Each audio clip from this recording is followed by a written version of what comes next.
Hello, hello, and welcome to TOMTalks Alive, Part 2. I'm your host, Heath, voice of Titanium Mike, as you may or may not know, and I am joined, as always, by the man with the plan, or at least we all really hope so, the GM of Southern Tomfoolery, and my good friend, Adam Kelly. How are you today? Hello. I'm doing pretty good, man. I'm excited. How are you? Well, we'll get there. Yeah. I'm also joined by the producer of TOMTalks Alive, and I promise you'll get used to seeing him here every time. I'm talking about Josh Richards. Hey, man. It's good to be back. Good to be running this thing again. Well, we're glad to have you here. I hate doing work. And last but not least, the true star of today's episode, voice of the captain of the Epoch Tracer crew, Madam Ziva herself, the delightful Emily Summerlin. Hello. How you doing? How you doing today, ma'am? I'm super good. Super duper good, in fact. How are you, sir? Been better. Oh, baby, why? Oh, never mind. I know why. Yeah. Yeah, it's a sad moment. Yeah, we'll get there. But before we move on, I'd like to wish everybody a very happy Martin Luther King Jr. Day. I hope those of you who got the day off enjoyed it, whether you did something fun and exciting or just took a day to recharge the old batteries. As the face of the civil rights movement, a champion of equality and peaceful protest, the message of Dr. King is just as powerful and relevant today as it was 50 plus years ago. So in the spirit of celebration of the life and the message of Dr. King, I'd like to share with you 3 of my favorite quotes of his.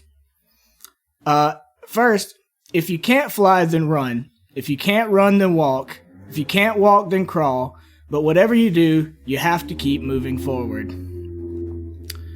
Second, I have decided... Oh my goodness. Holy crap. Is that neighbors? Somebody on the street? Just some badass.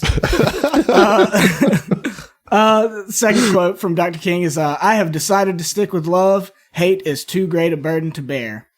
And lastly, change does not roll in on the wheels of inevitability, but comes through continuous struggle.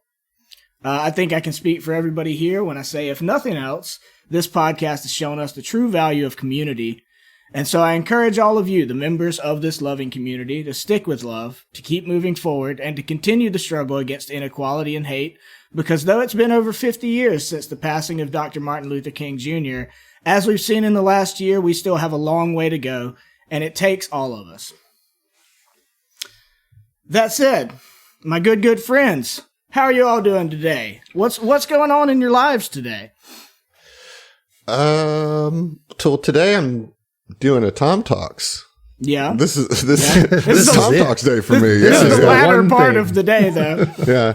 No, I worked. I was kind of glad for a peaceful, calm day. You never know what you're going to get each morning you wake up these days. So I was glad to have a peaceful morning, if not kind of a sad air that hung over the city of New Orleans today. Ooh, yeah.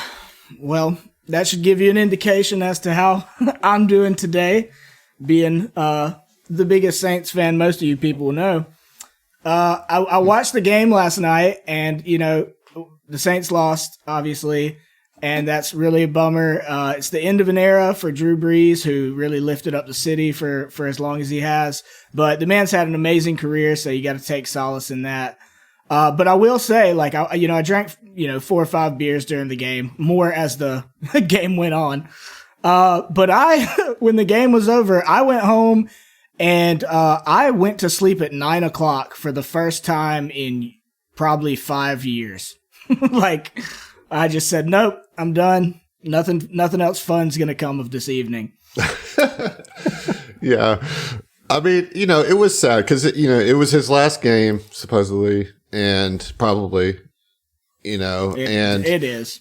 And, they lost the playoff game, and they lost pretty ugly. It was a pretty bad game for Drew Brees, one of his worst. And it sucks because, like, he's an amazing quarterback that already doesn't get enough credit. Right. That he should, But there was all sorts of pictures in the paper this morning of him like looking back with a single tear in his eye and shit, That's looking back at the stadium. The picture of the night. In the chat, Tyler from MinMax is saying, I honestly started scouring the news for tragedies in NOLA. Well, I mean, you can find them, but this was the sad news of the day. Don't worry, there was no significant. It's not that fucking serious. Yeah, right? I mean, in all, it's just a football man is retiring. And lost his last game, but I mean, nobody died. So that's actually the good news. Yeah, good news is. Emily, how are you doing? I'm good. I'm sorry, guys. I'm good. I'm doing real good. She's wearing the Saints colors. I did not even think about it until I saw Heath's hat. I was just like, rubbing it in my face. I was like, this is a clean cardigan. It's what I'm going to put on my body. I didn't really pay attention to the color, so I'm sorry. It's fine. It is a nice cardigan. Thanks. It's yellow. I don't know why I did that. Is it? Is it really? It's necessary. Truly. Truly. I had a day off and I played some video games and what else did I do? I cleaned up a little bit, so it was pretty chill. I liked it. It was good times, man. It was good times. What about you, Joshers? How you? I'm good. Spent most of the day trying to make sure that this wouldn't explode again. Appreciate it. And a little bit of time playing some Call of Duty, just some shooting stuff to kind of blow off some steam. And that's pretty much it. Just getting all this prepped. Cool. Well, thank you. It looks good as usual. I tried. I actually, I'm glad I went to sleep early in my Saints depression because I volunteered this morning to the University of Southern Mississippi was doing a Martin Luther King Jr. Day thing for the kids, and they had a Zoom call and a bunch of us volunteered to read a book to. They had a bunch of kids in the Zoom call, but they also put it on Facebook Live. Oh, that's cool. This was a setup, y'all. He's like, how are y'all doing? What'd you do with your day? Let me tell you what I did with my day. I volunteered and read to kids. Cool. Glad you played video games and, worked on Martin Luther King Day. Good job, guys. Good job setting this up. Mm-hmm. I mean, to be fair, reading to kids is literally my day job. No, that's awesome. That's a good way to spend the day. Yeah, that is very, very cool. Yeah, it was nice. And it's funny, I read this book. It's for, second, third grade kids. But it's called That's Life. And I was like, how appropriate after last night. But because the whole, the message of the book is that life can be tough and life can be messy and you're going to go through trials and tribulations. But it's important to, find joy and find beauty where you can despite all of that. So I think I needed it as much as they did. Good. Okay. So, I'm glad you're all here with us. It's nice to get Emily back in the hot seat here. In the mix. It's weird seeing Josh twice in a row for TOMTalks. Get used Why to it. did we agree to this again? I don't know. And actually, before we started this, I was like, I really should set up another way because I've edited the layouts and scenes and stuff, and it was honestly kind of nice being able to turn my camera off last time. But you're stuck with me the whole way through this time. So what? Deal with it. That is terrible. Sorry. What's happening? I didn't agree to this. It was one of my stipulations. It was in my rider. He had to be on camera. It was a whole thing. Did you not read my contract? It's fine. Okay. All right. Okay. I see. You big YouTube personality now got too big for her britches. Yeah. Seriously. So let's jump into some Southern Tomfoolery news and kind of the month in review. Mm-hmm. I know kind of the biggest thing over the last month is obviously episode 100. Yeah, we since last time we've done the thing and we shared it with everybody, and so we can talk about it a little bit more now. How did you guys feel about playing shadow characters? What was that like for you guys? It's like an average Tuesday for me, but whatever, man. It was different. It was neat, but I got to do an Eeyore type voice, which is fun. And you were kind of the sleeper hit of, Yes. of episode 100, Josh. You got a lot of Gloombot love. Yeah. Okay. Yeah. It was fun. I hope y'all enjoyed it. The party was great, right? I had a really good time with all of you, with that listening together and just the pre-show and everything, and gave away some cool stuff. And that was a hell of a party. That was a good time. It was. I stayed up way too late and had way too many drinks. Also, like, did y'all eat y'all's weight in, like, since that episode? Have you eaten your weight in doodly doos? Because, like, I have, and I don't have any damn doodly doos. I doodly dooed myself over there and doodly ordered too many. Yeah, Zach ordered a doodly dozen, and we ate a bunch of them. I gave some to a couple friends, two to my parents, and ordered another dozen. So we've got 12 more sitting on the table right now. They're amazing and wonderful, but I think I'm doodled out. I'm all doodled out. I'm all doodled out. Yeah, I haven't had one, but they do sound very rich. They're rich. I was actually commenting to Zach earlier that it tasted like there was a half a stick of butter per cookie. Oh yeah, at least. Like it was super dense. It's very indulgent, much like our flashbacks. So I think it's appropriate. Everything is on brand. It's great. It's super good. Super good. The last thing I'll say about episode 100 is that yes, we will meet those characters again. That's not a one-off. So stay tuned. There's definitely some more shadow tomfoolery afoot. That's the last thing we're going to say about it? We haven't even talked about it. Oh, what you got? Look at you. I'll talk about it. I'll talk about it. No, I mean, it was cool. It was really refreshing, like getting to, play new characters, but still have tie-ins to, like, the main show. It's just good to, like, break up. You play the same character for as long as we have. Like, it's nice to get a little, like, jolt, by playing something different. And I personally really enjoyed playing the character that I did in all of his vagaries. I speak in vagaries.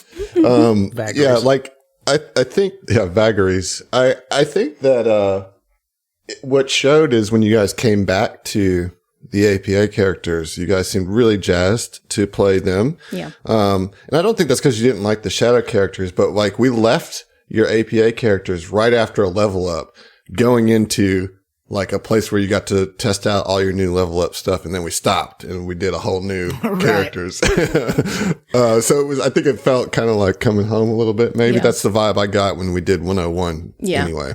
Yeah. It was just a nice kind of like a little, like a weekend getaway sometimes when you don't go far. You know what I mean? You just go to a hotel.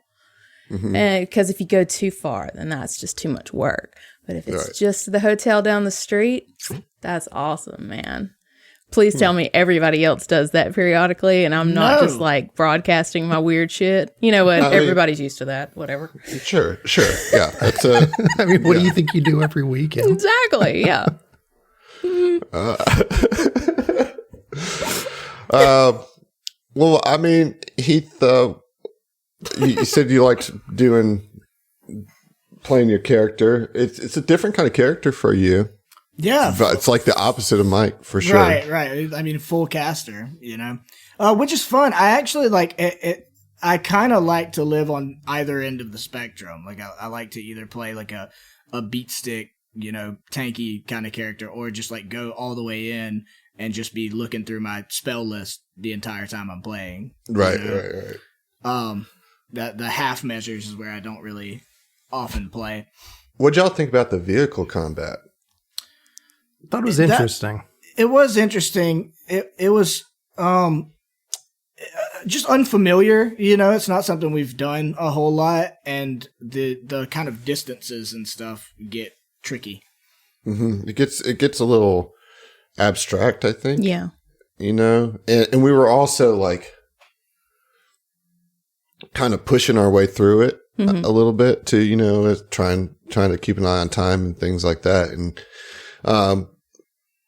I'd like to dive into them more at some point, Yeah. like like maybe we could do another Tom Talks and like set up another vehicle chase and kind of dig into it a little bit more.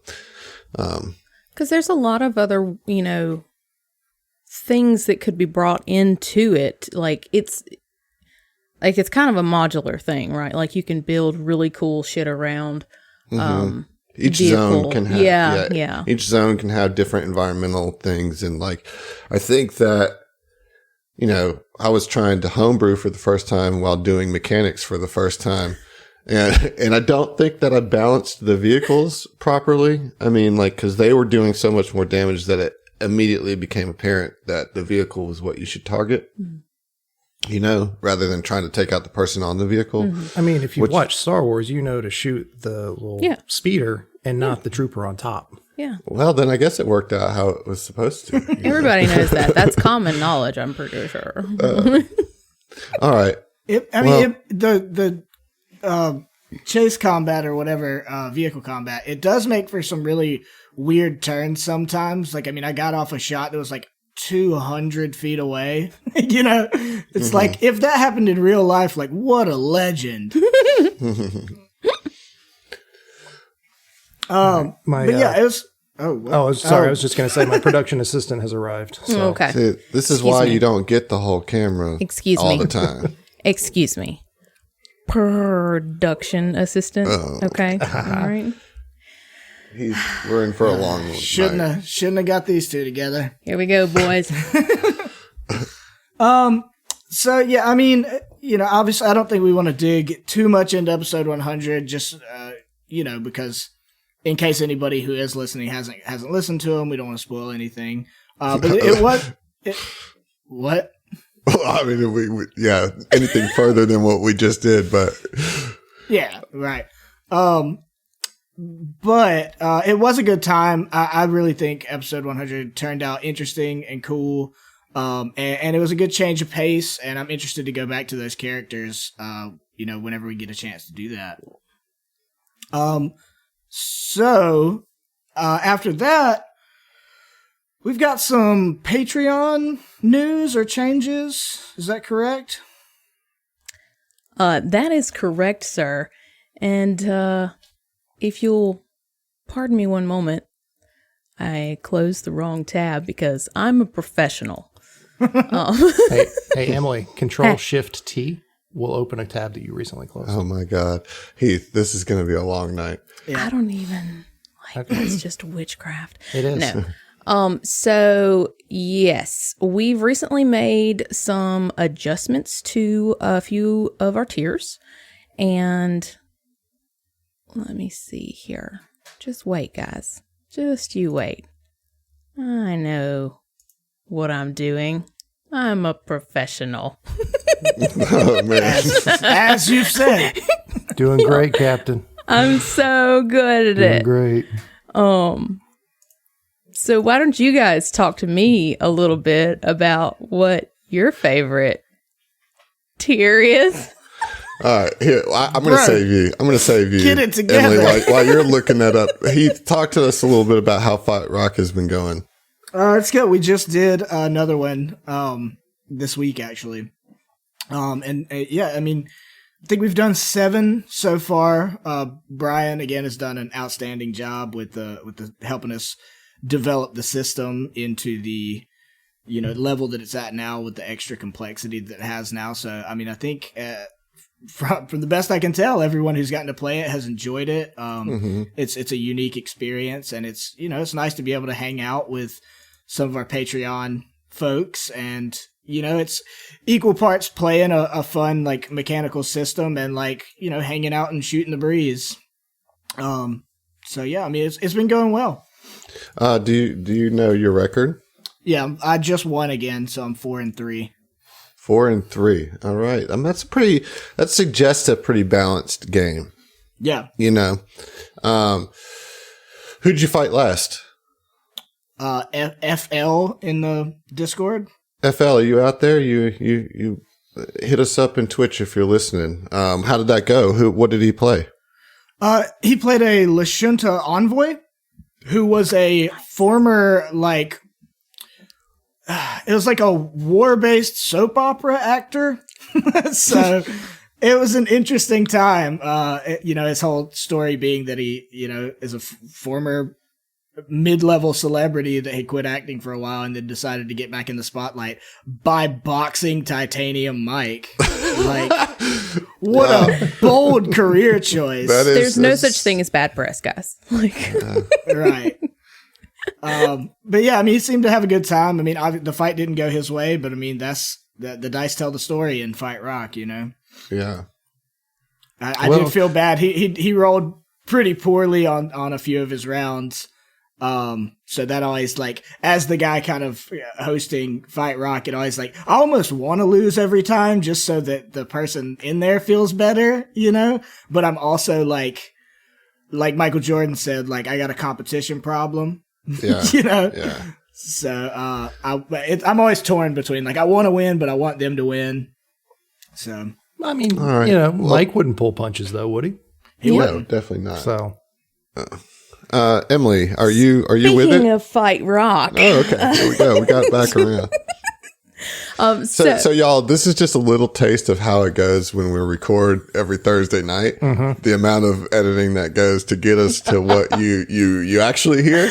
So this is just a little peek behind that curtain. We just want to keep it real. Like, this is Tom Talks alive. Like, shit's alive with anything can happen. It's live. Mm-hmm. But no, for real though, speaking of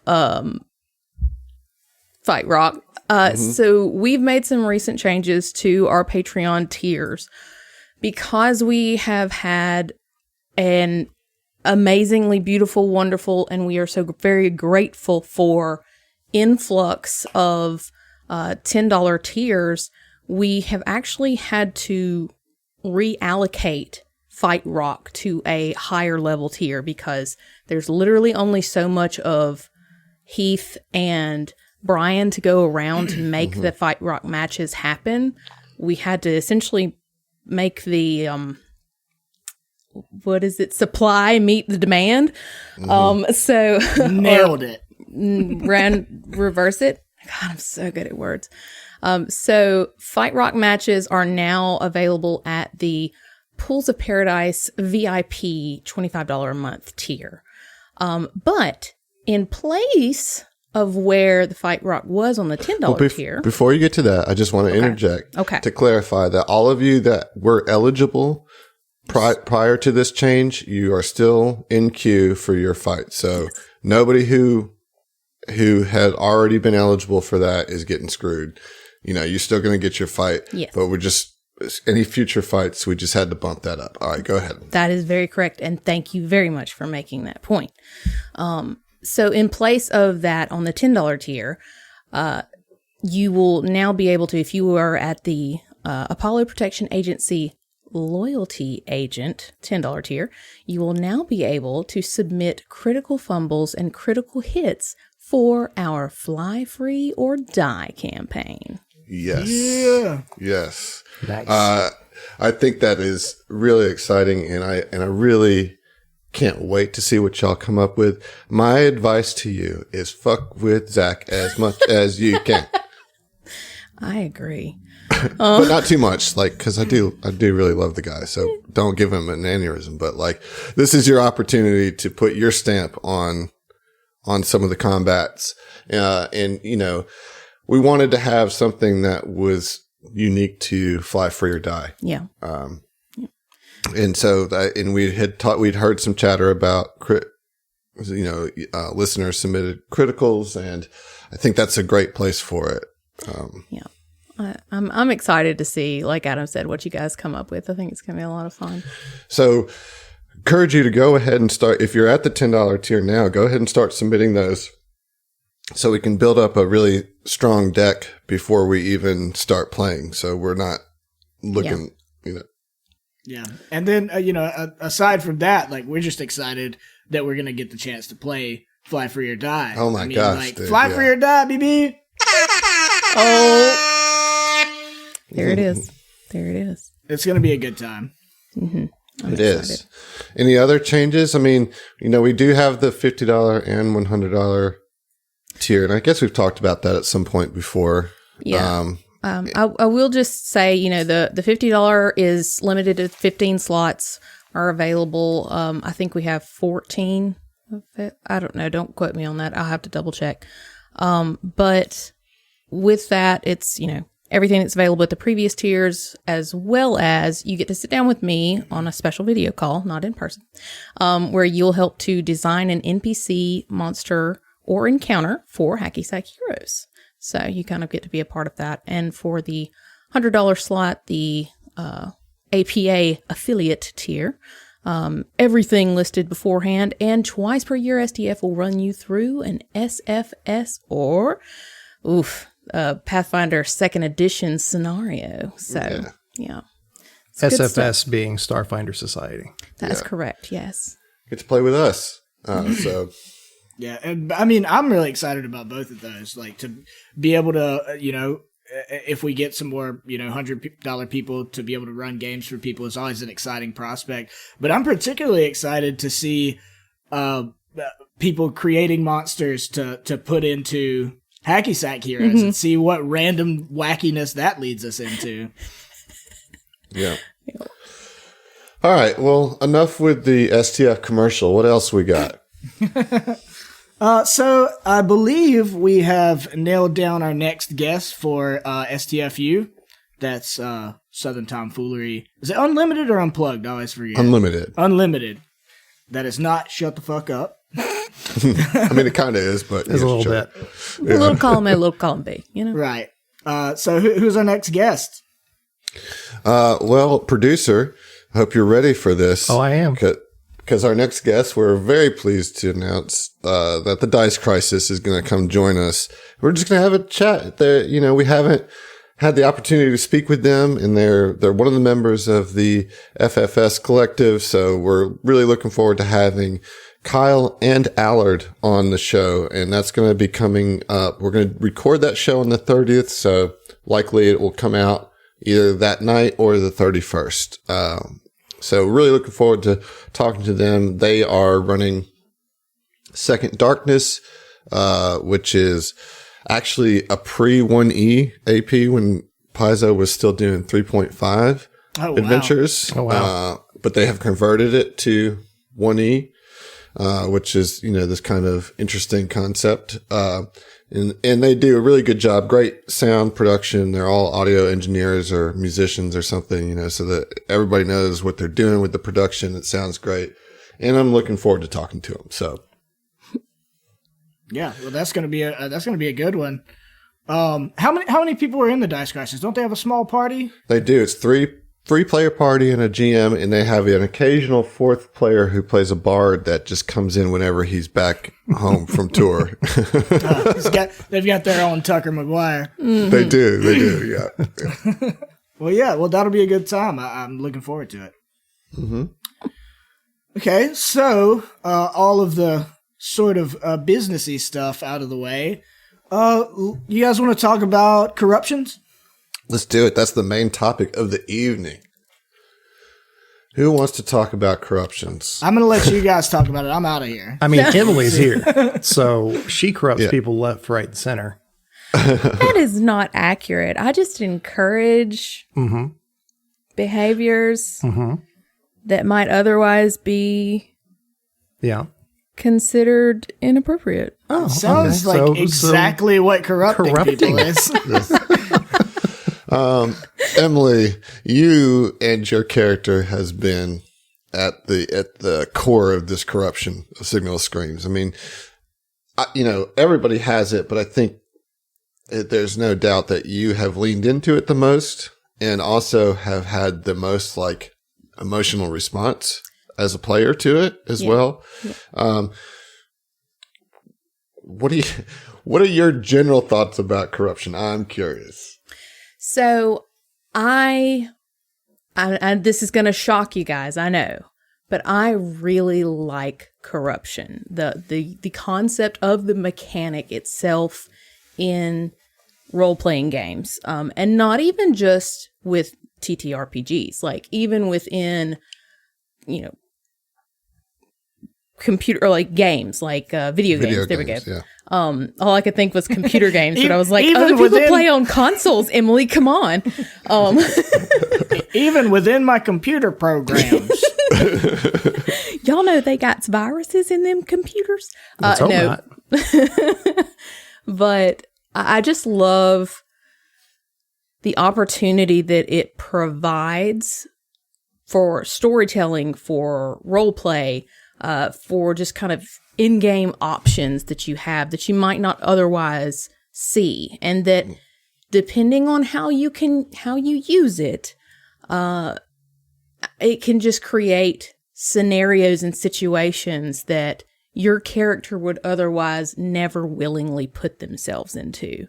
I just love the avenues that it opens up. I know, some people don't care for it because depending on how much the boundary is pushed with it, it can look like it's taking player agency. And I think that's that finding that balance between the two is creating an organic sense of just like creating that situation that you would never put your character in. And how do you get out of it? How do you move past it? Because sometimes there's not a get out of it. To it. Exactly. Yeah. Right.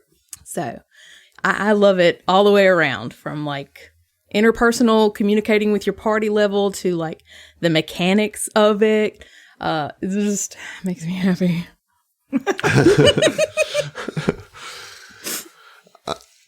Yeah, I mean, it's, you bring up player agency, and, there's the other side of that where that, as you said, like for some, that's like, that makes it really unfun. And then, and I do understand that, and I think that with corruption, when you introduce those mechanics to a table, that it's important, as we've said many times before across many different shows, is that you have to have that conversation with your table at the beginning to kind of let them know what's going, because it can get to a point that is intense. And,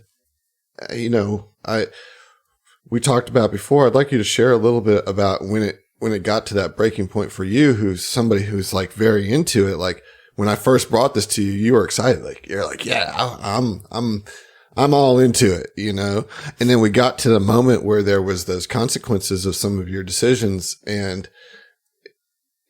how was that? There was that moment in that session that recorded, I guess it was 98, right? 97 and 98. Yeah. Yeah. So it was, and I think that this is one of the difficulties of how we play, even, in a pre-pandemic situation, we play virtually.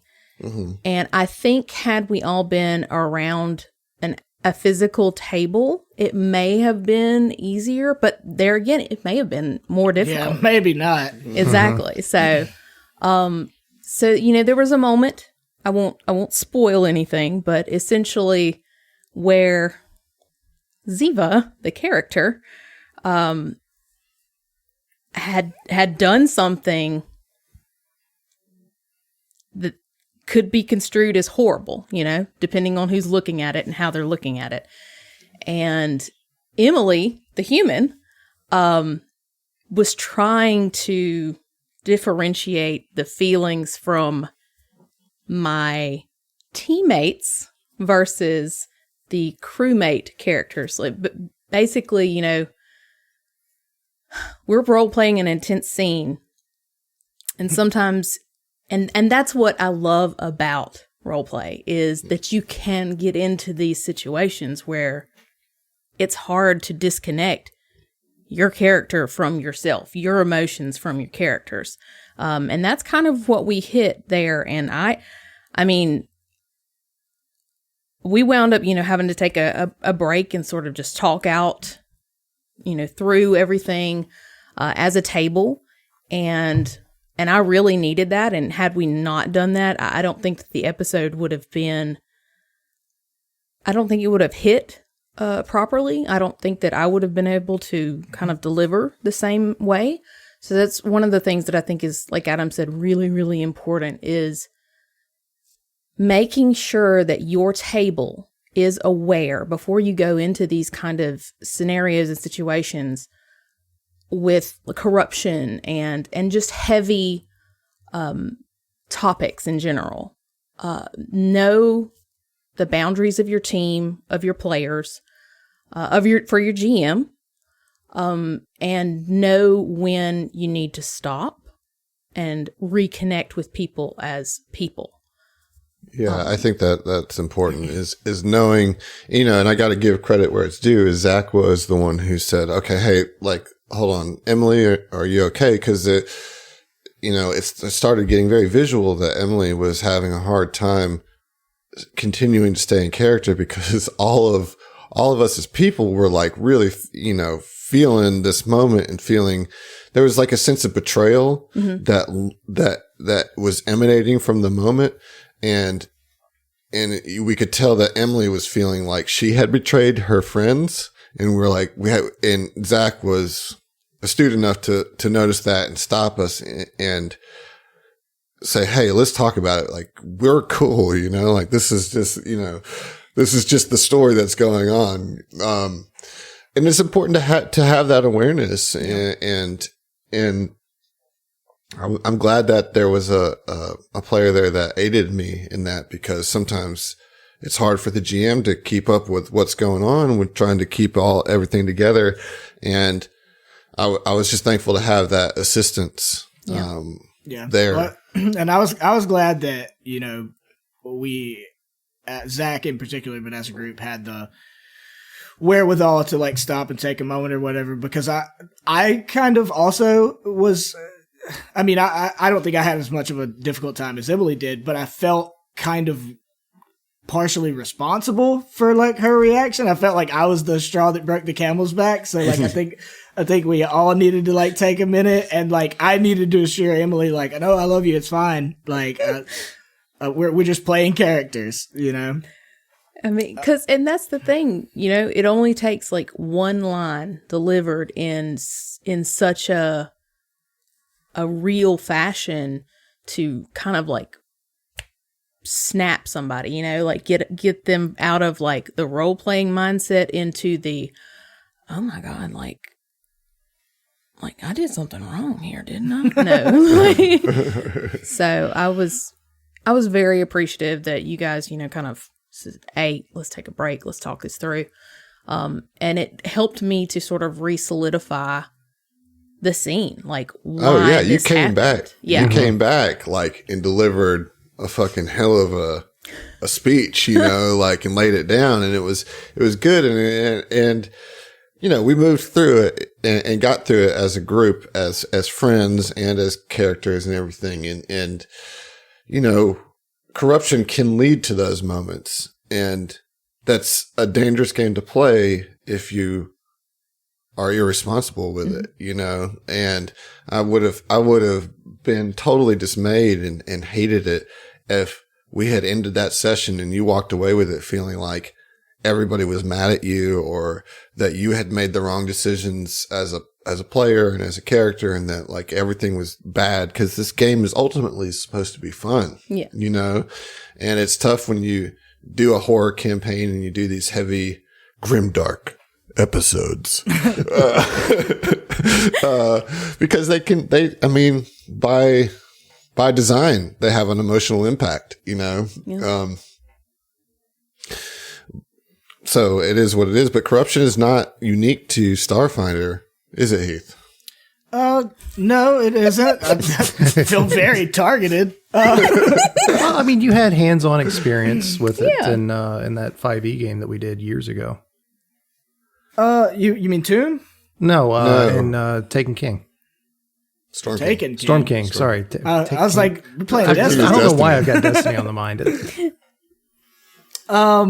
Yeah, kinda. I don't know. Well, you had similar moments where you had to make a decision that you knew that your character thought was the right decision, but you as a person knew on a meta level that it was leading to disaster, Yeah, I basically let my fighter, who was the leader of the party, make a deal with a Kraken. And for, The bag can come with deals with other horrors. Like, right. Perfectly a normal day. It was, I mean, that was an interesting scenario. I mean, it was more scripted, I will say. Like that whole, we had a plan for like how that was going to go down, but it's still like, you know, I had that similar situation of feeling like I had betrayed the party, because I fucking did. Like, it was a lot more clear cut. Like, I did. Like, I made a deal with the bad guy of the big bad of like the whole thing. But, you know, it's something that would have literally fulfilled every desire, not only personally for the character, but like to do good that was within the character. Right. So yeah, it was a big deal, and I'm then good at offering those devil tongue deals to my players. I'll tell you. Yeah, you definitely are. And that one, like, I had to. There was a lot that went into that one, because not only did I make the deal or whatever, I had to write the scene in which he made the deal, and like that was a whole nother level of like, okay, how do I make myself not look like an asshole? How do I make this believable? You know. And then he died, you know, because of those actions, and came back as a paladin, which was really interesting. And I got to play a paladin for all of like 3 weeks. And then that was that. Yeah. I will say, speaking of, I mean, it's another 5e thing. I don't think it's not technically corruption, but, in Tomb of Annihilation, that's why I thought that's what Josh was talking about. There's a system of like gods, or like minor gods, that you like kind of make pacts with that inhabit you, and you get, and it's not a corruption system, but it very much feels like mechanically. Right, you get a boon, but you get like some sort of negative effect from it. Yeah. Same with curse. You know. Right. Curse definitely has the corruption with the dark gifts and everything. That one, I came out like a bandit on that one, because I made a pact with the like minor god to where I couldn't take falling damage, and I was a wizard who had the fly spell. So I just flew around everywhere. I cheesed a couple of Adam's encounters. Literally, there was one point. Not mine. Or Zach's. Yeah, that. Yeah. No, it was Jabble. No, you were thinking about Tomb, but you said curse. I'm sorry. Did I say curse? Oh, I'm sorry. I knew you meant Jabble, though. Yeah, I definitely did. But yeah, no, I cheesed a couple of Adam's encounters with that, because like there was a point where like the entire party got knocked out, and Jabble just like cast fly and ran around and like killed everybody with cantrips because they couldn't get to him. Like a real dick. I mean, I saved everyone's life. I mean, thanks, but... And I mean minor, like lesser, not like these were gods of mining. Beep, beep, beep. They're not like underage gods. These were gods of sad sounding chords. Yes, that one. Right. Adam and I actually just got a chance to start playing a little bit of Delta Green, and that's a system that kind of has corruption or like sanity system like baked into it. Granted, it's one of your main core player stats. It's almost like an HP type thing. Like it's that important. Yeah, it's its own bar, you know. Right, yeah. But we just started doing that one, so we haven't like gotten into the mechanics of it. But I am looking forward to seeing how that works. Because but you lose sanity points in character creation.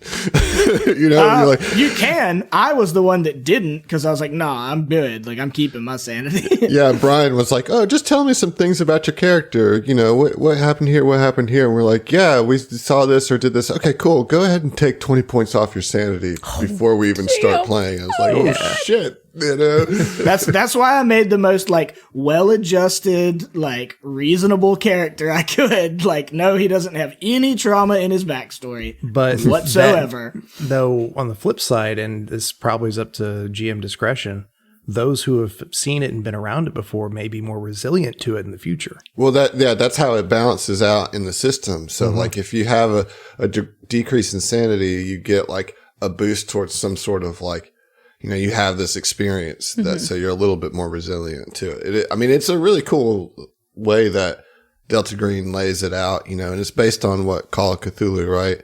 It's just a modernized Call of Cthulhu. And I mean, I can't wait to get into more of that. You know, we were like just getting into the investigative stuff. So, you know, we haven't, We haven't We run haven't into met our enemy death yet. Yeah. Well, we haven't run into any like enemies whatsoever. No. yet, Well, we you know? haven't even got into like where the shit happened. We're just still going through the dossier, basically. Yeah. I mean, we basically did a session 0 and session 1, you know. Mm-hmm. So that'll be fun moving forward. But I do want to go kind of back to a point that Emily was making about corruption insofar as we've experienced it being potentially a loss of player agency. I've got on my sheet, is it a removal of player agency? And I think, like, you know, generally speaking, like, no, because like it, at least corruption in the sense of kind of Starfinder or whatever, like it is if you let yourself get fully corrupted, like that you know that's going to be a loss of player agency because you lose your character. But I do think it's a little more complicated than that. I know, like, Emily, for instance, like, really loves and is interested in the corruption system, but did bring up that, you know, as I think even Tyler said in the chat earlier, you know, you're looking for, ideally, you want creativity within constraints. That's what corruption is supposed to do for you. And I kind of flip-flop back and forth on it a little bit. I think I love limitations breeding creativity as a concept. That's something that I like about TTRPGs in general. I do find corruptions difficult for me though, because like I'm the kind of person when I'm playing a character and really want to, you know, get into a character, I do my best work when I am so familiar with that character that I know exactly what they would do at all times, you know? And that's like where I've been with Mike for the longest time. It's like I've played that character so long, like I know what his opinion on something would be without even thinking about it. And corruption really makes you question that, right? It makes you be like, oh, well, would I do that? And I think that's what can be frustrating for me is like, I've already gotten so familiar and so comfortable with a character that, I mean, obviously the goal is to take you outside of your comfort zone, but I don't fucking like it sometimes, to be honest, because I mean, I feel like it divides my mind. Like I'm trying to play my character like I know how to, but then I'm also trying to like scour the situations emotionally and like, okay, what would I do differently? You know, and then also like looking through my sheet to make sure I'm doing my like corruption bonuses and everything. It's a little bit more work, but I think the more important factor for me that can be a little off-putting is that those limitations, you know, take away what I'm used to, you know? Josh, since you decided to be the second guest as your own choice, what do you think about corruption? I actually like them as a mechanic. In, you know, falling back to what Tyler said again, you know, having constraints can lead to so many more creative decisions for a character or as a player, and spurs more and potentially better role playing because it gets you out of your comfort zone. You know, those corruptions can make it to where you're put into a situation that your character otherwise would not be in, and you have to react accordingly, or rather act accordingly if you're, you know, role playing properly. And I like it. I mean, I haven't had any major issues. I think doing it with Fel, it's occasionally easy to forget that about Fel's corruption, but I think Fel himself likely would too, because he's just him doing his thing. You know, it's mostly a physical thing for him. It's nothing behavior related yet. So I was just gonna say, give it time. I think that can be where it really starts to become difficult for some people, is when it is a behavior thing. Like you are inclined to behave in this way that you wouldn't normally behave, and I think that's kind of where I run into issues. Is like, you know, like, okay, I know this is like, these are things maybe he would do in certain situations, but I wouldn't normally, but I should here. So it's like, it's always looking for a way to insert what your corruption says you should do. And that can be very uncomfortable because it's like the corruptions usually aren't trying to make you behave in a better way. You know? no. I will say this, and I think that it may not be completely on subtopic, but I would not, personally as a GM, I would not introduce corruptions to a new player. No. Yeah, I think it's too much to ask too soon. Like maybe like if they're starting at first level, by the time they hit like 5th level, maybe then start to introduce it. But like a fresh, straight out the gate, never really played any TTRPGs before, I just don't think that I would ask them to take that on. It's a lot. Yeah. You know, and it's like willingly saying, okay, I don't get to do the cool thing with my character that I want to do. Yeah. You know, so. Yeah. Yeah, I mean I completely agree with that. That because a lot of the time corruptions force you to like do uncomfortable things, like the behavior related corruptions make you interact in social situations in ways that are less comfortable than you normally would be. That can be really off putting to a new player. So, what advice would you give to a new player? You know, maybe they've had a chance to play a game and like, okay, well, now we're going to do a game where corruption is a possibility. What advice would you each give to a player, knowing what you know now, having some different experience with corruption, how to approach it in a way where it's still fun? I mean, on top of the like not doing it for a new player as a general rule of thumb, I would also say like, you need to really know your party and be friends with them because like as good friends as we are, as long as we've been playing together, like this, you know, we've had situations like we talked about with Emily and needing to take a break and like collect ourselves. So, if you are relatively new and are insisting on doing corruptions, like I would say you really need to like maybe go back and have another session 0. Yeah. You know, go back and have a talk and be like these are the realities of what can happen, and this can feel icky and feel uncomfortable, and you know you really got to emphasize separating your player and your character. Yeah. How do you do that? How do you do that? I don't. I'm just a big muscle bound winning machine. It can be tough, man. You know, it really can. But I mean, you know, mostly it comes from my respect for you guys. You know, like that's the easiest way for me to separate is like, well, maybe my character would do this asshole thing that like I would never say to you guys, you know, and those situations are very, I think, easier for me personally because I'm like, well, this is very obviously not something Heath would say to you. Yeah. You know? Yeah. No, go ahead. Okay. I was going to say, I've dealt a little bit with this in the Curse of Strahd game that Emily's running, you know, in 5e. And I just kind of leaned into it. You know, I've as far as advice for a new player, just realize that it's not you. The people that you're talking to that way through your character, you're not talking to your friends, you're talking to their characters.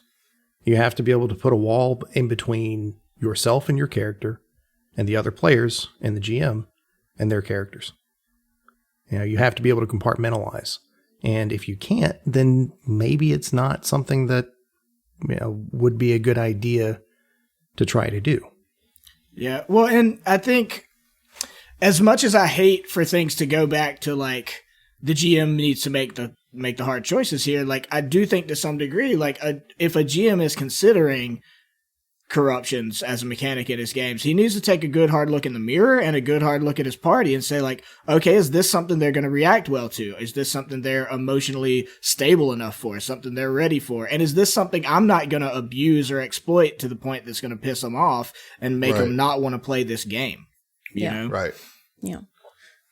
I think another kind of aspect, apart from, excuse me, just table makeup, etiquette, you know, session 0 kind of stuff.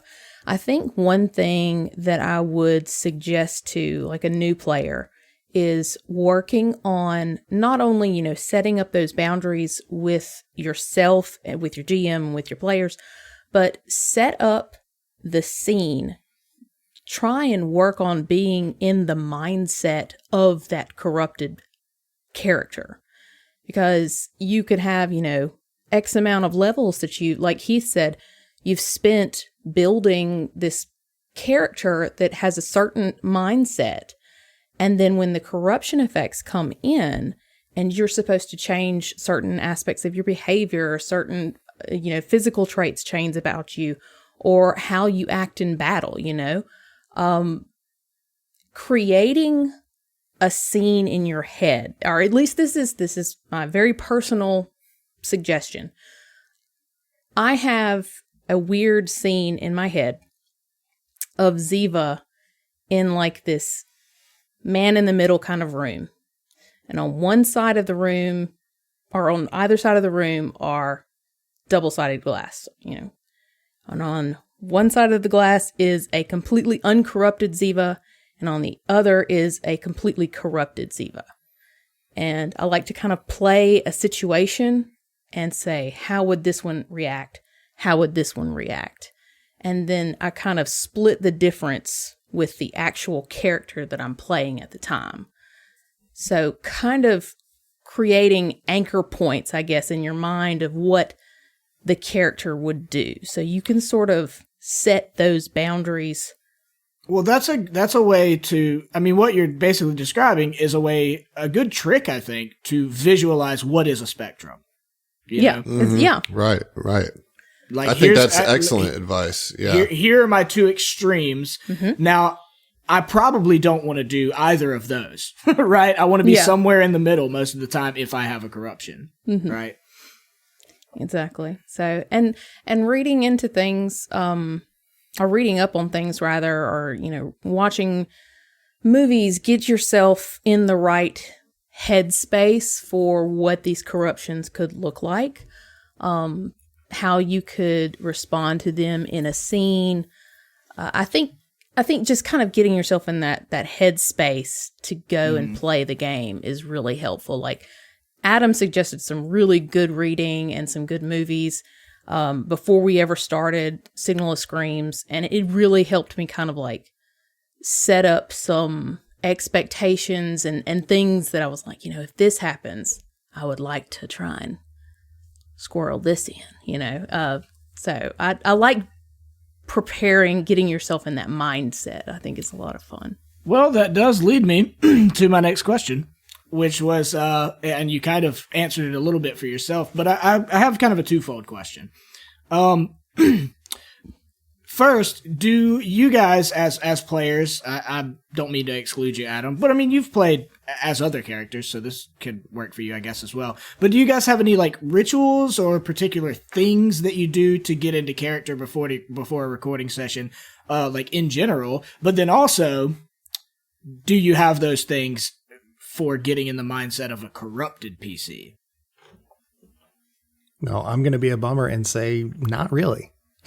Okay. When I sit down and start talking to the other PCs, it just kind of happens.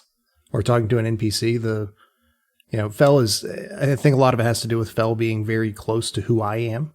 Right. That's what I was thinking as well. It's like you do have a similar kind of job and backstory. It's not too far removed from myself, so I don't really have to. For one that's a little bit more in depth or different than me.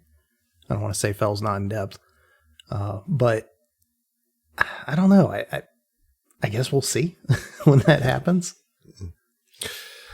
I'll answer it from a GM's perspective. Like the night that we recorded the heavy corruption episodes, I recorded that episode in the dark with a hoodie on, and because I had to separate myself as y'all's friend a little bit to run that, because it was a shitty situation. It wasn't to increase the creepiness at all. Not even that's part of it, but it helped get me in the mindset, to be able to execute that session, Yeah. Emily, you got any rituals, anything you do to play Ziva? Well, you've mentioned the two extremes, Do you have different rituals for each of those, for corrupted Ziva versus normal Ziva? Or do you have any rituals at all? Or are you just like a champ like Josh here and you just jump in and kill it every time? No, I am not a champ. So if we're doing anything, this is so stupid. If we're doing anything that I know is going to, like, beforehand, if I know we're going into a situation where Ziva's going to have to talk and be very, madam about it, very captain. I have a pair, I call them my badass boots. They're like 7-inch, like super chunky heel, like they're like combat boots from hell. And They're I like love them. cyber goth boots. Yeah, I love them. So if I know that we're going into a scene like where she needs to be boss bitch, I'll put on my bad bitch boots. And it just helps me kind of get in that headspace. If I know that we're doing corruption, like heavy, like Adam said, with the heavy corruption, before a session, I'll just stand in front of the mirror and like do creepy faces, like try and make myself uncomfortable with my own face, like really wide eyes or contorted smiles. I just try and freak myself out mostly. So that's me. No, that's great. I knew you would have rituals. I was just, or you would have something that you did, and I was banking on that. Otherwise, I wouldn't even have asked the question. I think for my own part, like Mike, normal Mike,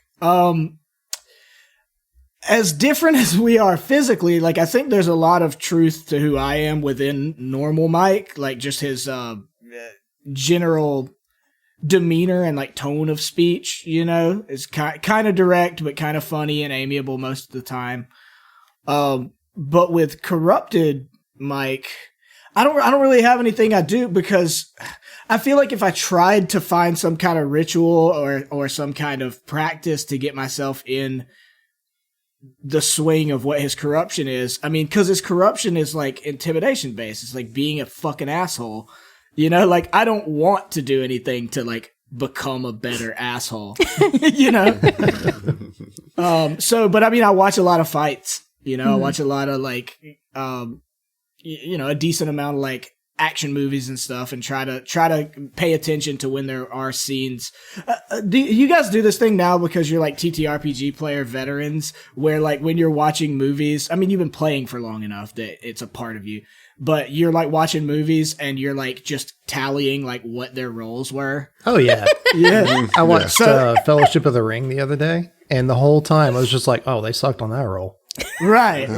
Well, I mean, that's one thing I pay attention to, I think, more now when I'm watching movies, particularly like action movies and stuff like that, is like, when do they make an intimidation check?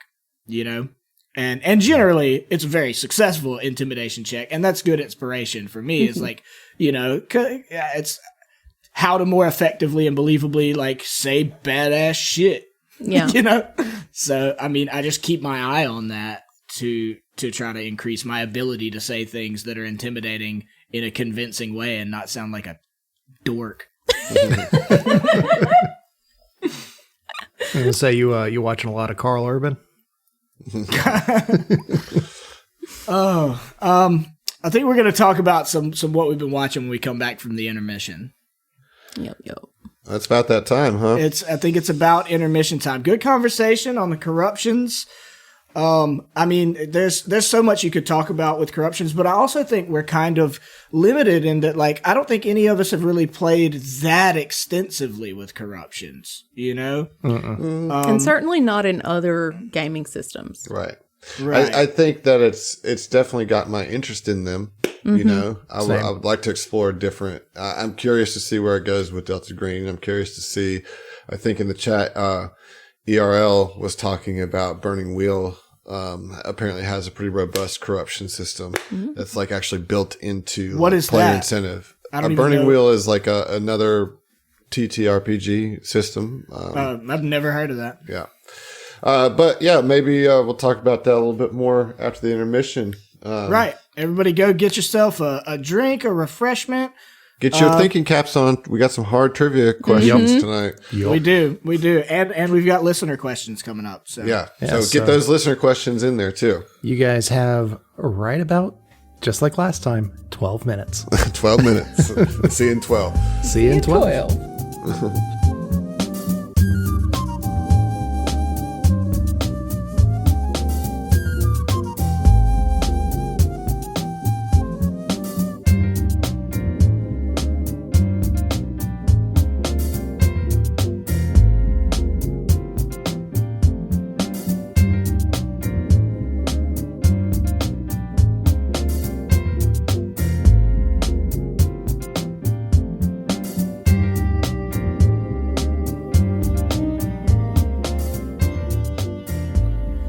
Welcome back. I hope you got yourself a nice beverage or whatever you needed to do to make yourself have a good evening. We're having a good evening, having some good discussions. If you're just joining us, I don't know. Is that? Oh yeah, Emily has her giant combat boot things. Her corruption to show boots. Everybody her Bad corruption bitch boots. Yeah. Bad There you bitch go. boots. There you Yeah. go. Yeah, I hope everybody got a drink. We're into the kind of listener engagement portion of the show, or second half. But you know, what do you got there, Heath? What are you cracking open? Just a White Claw. I'm real basic tonight. Is it a pumpkin spice flavored one? No, it's not that basic. Mine's close. I'm drinking a cinnamon milk stout. Cinnamon milk snap. I thought you were going to say Snapple. And I was like, did that too. sounds weird. It's not a Snapple. Cinnamon milk Snapple. It's a, So a chai tea. Okay. I mean, basically. Oh, Scratch just said gross. Gross. Yeah, I've got an Arnold Palmer with vodka. I believe that's called an Arnie Palmy. Is An it Arnie Palmy? Annie Pammy? I don't like it. Why is it called that? Oh man. Because the 'Cause man, it's Arnold cute. Palmer. No, the Arnie Pammy. Oh look, we got Old Scratch in here for the second half. Oh, cool. Oh look, we got Zach in here for the second half too. What's up, Zach? Zico. You know, all of you other folks have been here with us all night. Hey, glad to have you. What's our segment tonight, Heath? We're going to talk for a couple minutes about what have you guys been watching lately? Is this a segment? A seggy? Oh. Well, it's not a segue. It's a Stegosaurus Rex. Wow. Ooh, I can't wait to be done with this one. I've been good. I've only let loose 2 awful puns so far. Yeah, that's definitely the under. Still got time. Yeah, but what I mean, have you guys been watching anything notable? I mean, I haven't been watching a whole lot lately because I've had so much homework Expanse. to do The for new school. season of Expanse. I yeah. haven't even started it. I haven't watched the second season of The Mandalorian. I haven't Me watched neither. any of that stuff. But yeah, I've been watching the second season of The Expanse. I've been watching, here's something on Netflix. There's a comedy special called, Middleditch and Schwartz. Oh, that's gold. I watched all of my. that in one day. Dude, I mean, I'm talking my belly hurt after watching that. I was laughing just so constantly. It was just constant chuckles the whole time through, I mean, Yeah. both of those guys are just genius. so It's the deal John is, Ralphio. Yeah, so the deal is it's Benjamin Schwartz and Tom Middleditch, and they come out and they're doing a comedy show, so they're playing theaters that you would do, stand up comedy in. But they're improvising a whole hour based on about 5 to 10 minute conversation with one of the audience members. And then they just go from there. And so there's 3 different ones that they recorded and released. And it is just, their chemistry is just so funny. And the funniest part about it is how they are Switch talking- characters all the time. But they're talking to each other on a meta level in character to try to get get to bring a it all point. together, Yeah. just get through whatever they're making up. They're like, and my name is this, right? And your name is this. And it's so funny. And like, they just kill it. That's my suggestion. From what I understand, because I watched all of that, like the day it came out actually, and I didn't even mean to, I didn't know about it coming out. I just happened to be on Netflix and the new release, like when it came out, I was like, well, that looks like, I love John Ralphio, so like, I'm sure I'll love this. But from what I understand, what they're doing is like, if you take improv classes, it's like the first activity they introduce you to. You know, like it's one of like the basic premises of like how to get better at improv, but they've just mastered it. Well, yeah, and they do a whole hour of it. You know, like each one is an hour. And it's real. Like one of them is like a chaotic like wedding. And they play all the characters in the wedding. The not only the bride and groom, but like their family members that are in the audience. Them shuffling out and then like swapping back in with a weird posture to show that they're like the crazy grandmother or it's really good. It's I'm really loose. Well done. Anyways, that's my recommendation. That's the funniest thing to me about it. Is like how they move like locations and stuff to express like what character they are and how quickly and like on the fly they're able to do that. I mean, it's got vibes of like whose line is it anyways, but it's like so much more like rapid fire and connected. Well, and with less like prompts, they have this one conversation. And it's with an audience member, so you can imagine how that goes. Like, it's kind of an awkward conversation, and then they develop an hour out of that, Anyway, so what are you watching, Heath? Like I said, I haven't been able to watch many shows. I will say, and I don't mean to be a bummer, since John moved out, like, I haven't been watching anything because I don't have anyone to watch things with. Like, because the time of COVID plus John not living here anymore, like, if I'm going to watch like a TV show, like a linear, episodic thing, like I cannot do it by myself. I don't enjoy it by myself. I need to like react to it with another person to really get the enjoyment out of it that I want. And like, I'm the world's worst about like, we could be watching, say, an episode of The Expanse. Like me and John watched the fourth season of The Expanse when he was still living here. And like, fortunately, John's very patient with me. But I'm the world's worst about like, we'll get 5 minutes in and something big will happen and I will pause the episode and we're going to talk about this now for 5 minutes. And then we'll unpause it and then keep going and then we're going to talk about this for 5 minutes. And me and him have done that. I can't imagine why it's been difficult for you to find somebody to watch TV with. Well, that's a dick comment. The number one factor is that it's fucking a pandemic, dude.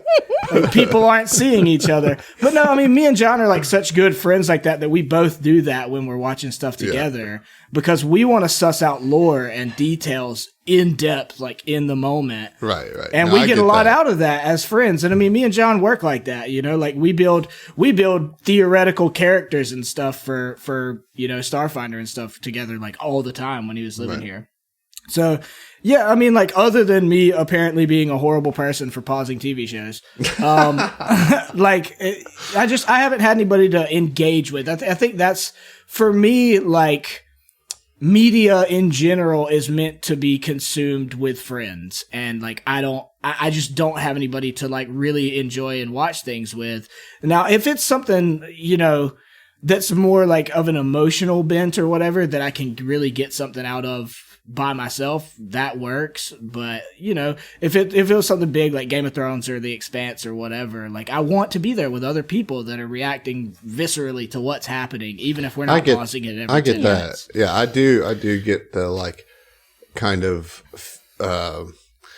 emotional vampirism of like sharing an experience and like kind of making it feels more because you're feeding off of that with somebody. Well, that's I've long believed like comedies aren't worth watching without a friend. Like I can't. It's easier to laugh with somebody. I can't watch a comedy movie by myself. Like I can to go to sleep. Like I for about a year straight would put on The Ladies' Man to go to sleep to every night. But I will say last night, like because the Saints lost and I was bummed out and I was half drunk. I went to sleep at like 9:00 and I never do that. I'm such a night owl. But I woke up at like 2 a.m. and like obviously couldn't go back to sleep. And I like just looked for something to put on that would put me back to sleep. And I ended up watching the entirety of Dances with Wolves last night. Like, yeah. That's a long movie. And That's why I put it on, because I was like, oh yeah, I'll be able to pass out during Dances with Wolves for sure. Yeah. I was like, nope, watched all of Dances with Wolves and then started Cool Hand Luke. Well, and today fell I asleep learned for that Heath's viewing habits are very strange. Yes. But They are. Emily, I think didn't you start a whole channel about your viewing habits? I mean, she may have, but I haven't talked about how I've been rewatching. You're The just Office. the producer, Josh. You're not the guest. Fine. Heath, shut him down. Shut him down, Heath. No, I'm on Team Josh on this one. He didn't get his due, you know?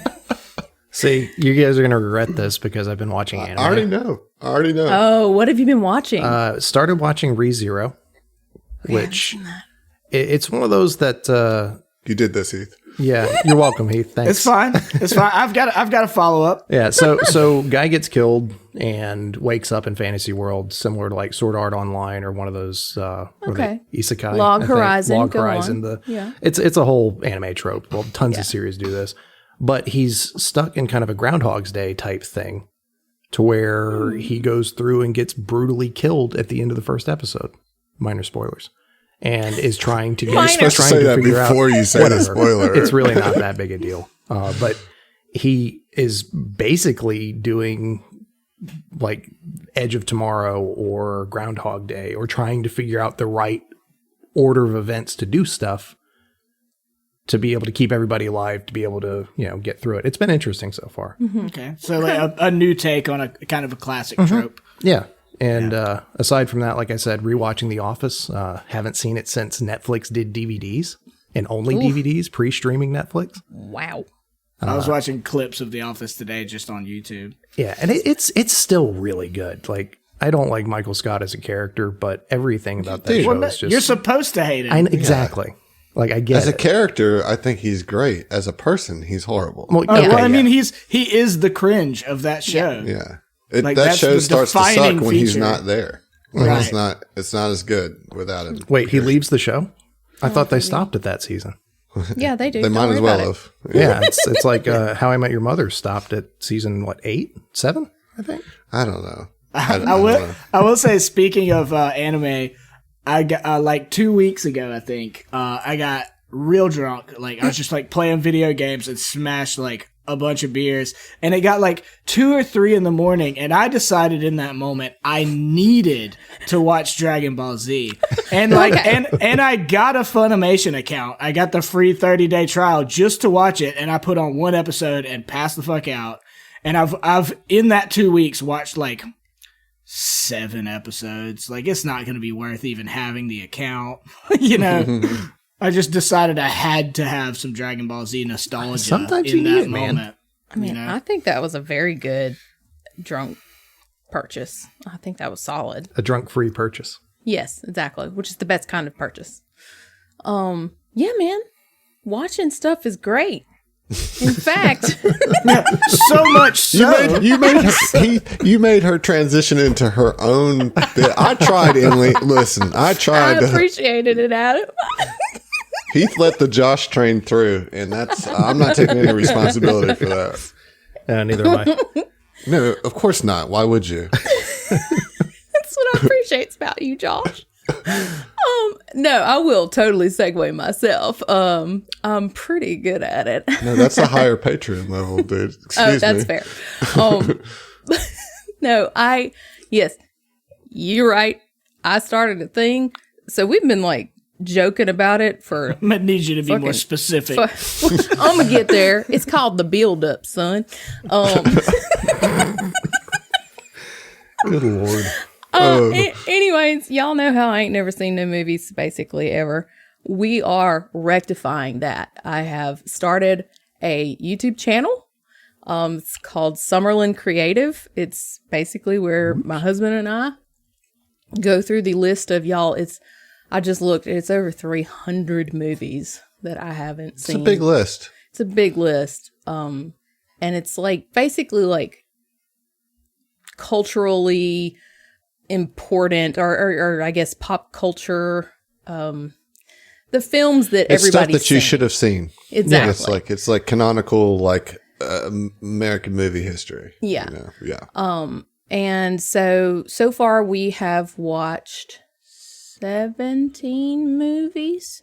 A lot of them are comedies because, 2020 was rough. We started in November and we've got 17 videos up, and you can. Yeah, you've really been crushing through those. I've been trying to, because it's a big old list, and we're trying to make a dent. What's been your favorite so far? Oof. Well, what's your favorite comedy that you've watched so far?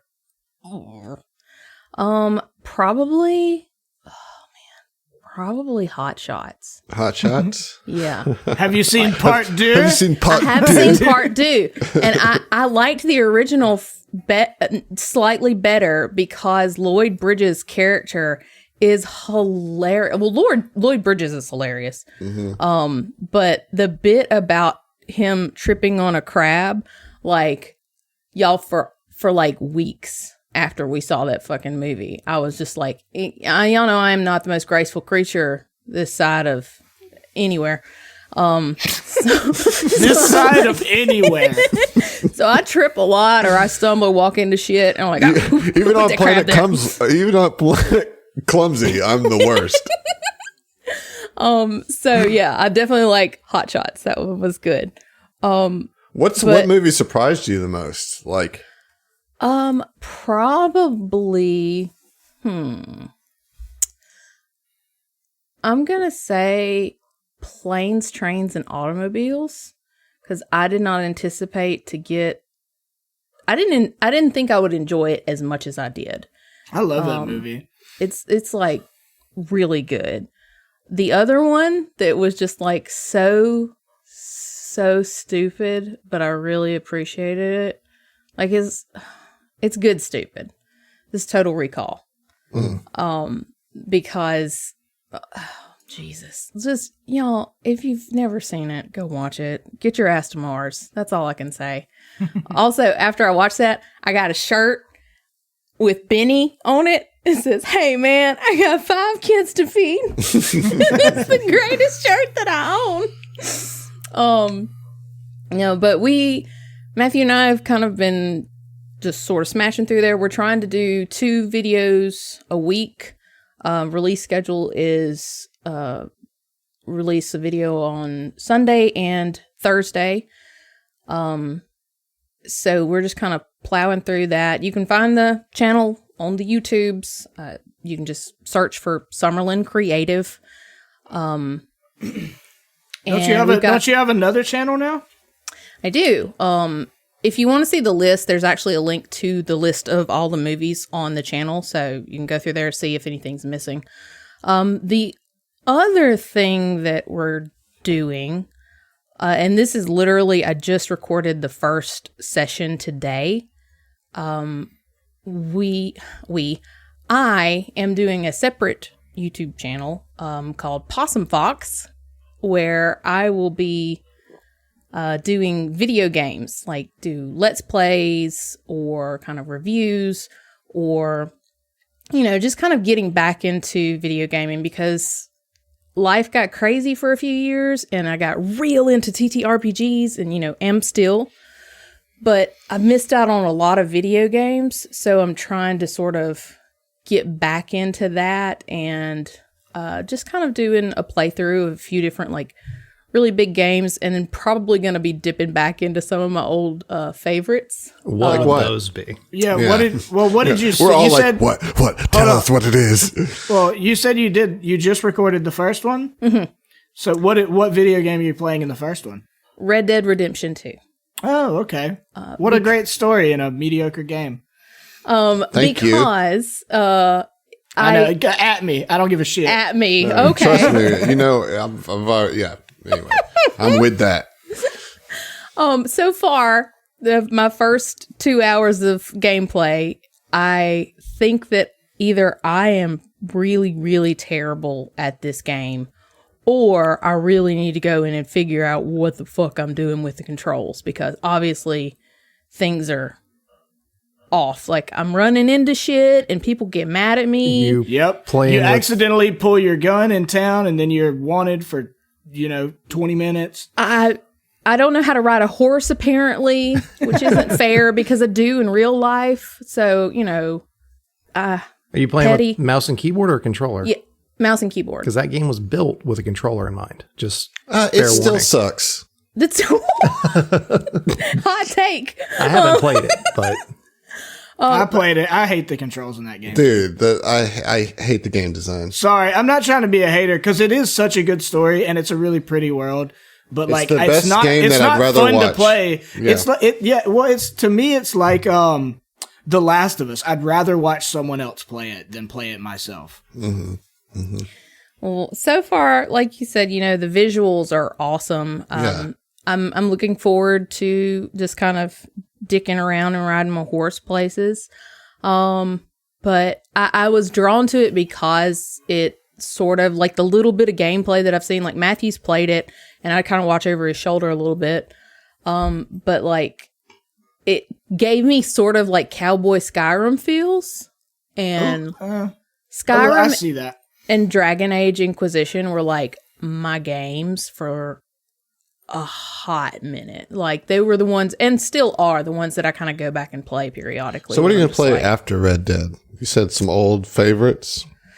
I may dip back into play some. I'm thinking to do some stupid mods in Skyrim. And Nice. just run around and do That'd be stupid fun. shit. Yeah, that'd be fun. gotta get the Thomas the Tank Engine. Of replacing the course, dragons. obviously, Like, you can't yes. not. And Macho Man Randy Savage. May do some N64, like may pull out some Zelda, just because that was like my favorite. Like, y'all know, I did like orchestral versions of Zelda music for my wedding, so I did not know that. Yeah, that's Oh, new. I'm It's sorry. new I did, information. if you Sorry. didn't know, I wasn't invited to your I wedding. did not go and was not invited to your wedding. So that was before I knew you guys. that's not our That's fault. that's not an Like a excuse. decade ago. I was available to be known this whole time. Dude, I fucking love weddings. Like, I live for weddings, just not my own. Okay, well, if we have a vow renewal thing, I'll totally holler at y'all. And I'll get good and drunk. Good and drunk. good and drunk. But no, it's just, we're, Well, how is doing it- fun shit on YouTube. Yeah, how's that been? Like, what's that experience been so far? What's the response been? How, aside from what content you're consuming, how's it been making content, consuming content? I have been honestly shocked by the reception that we had. I was expecting people to be horrible. The internet is rough, and I was just like, we're putting ourselves out there, anticipate the worst in people. And it's been sort of the opposite, I mean, There- yeah, if the community of Southern Tomfoolery is any indication of how shitty the internet is, Then it's a So wonderful Dude, place. now- I'm gonna need you to back the fuck up. See, no, here's guys. I'm just kidding. well, This is my initially- show, Adam. I don't need that kind of vibe on here. Okay.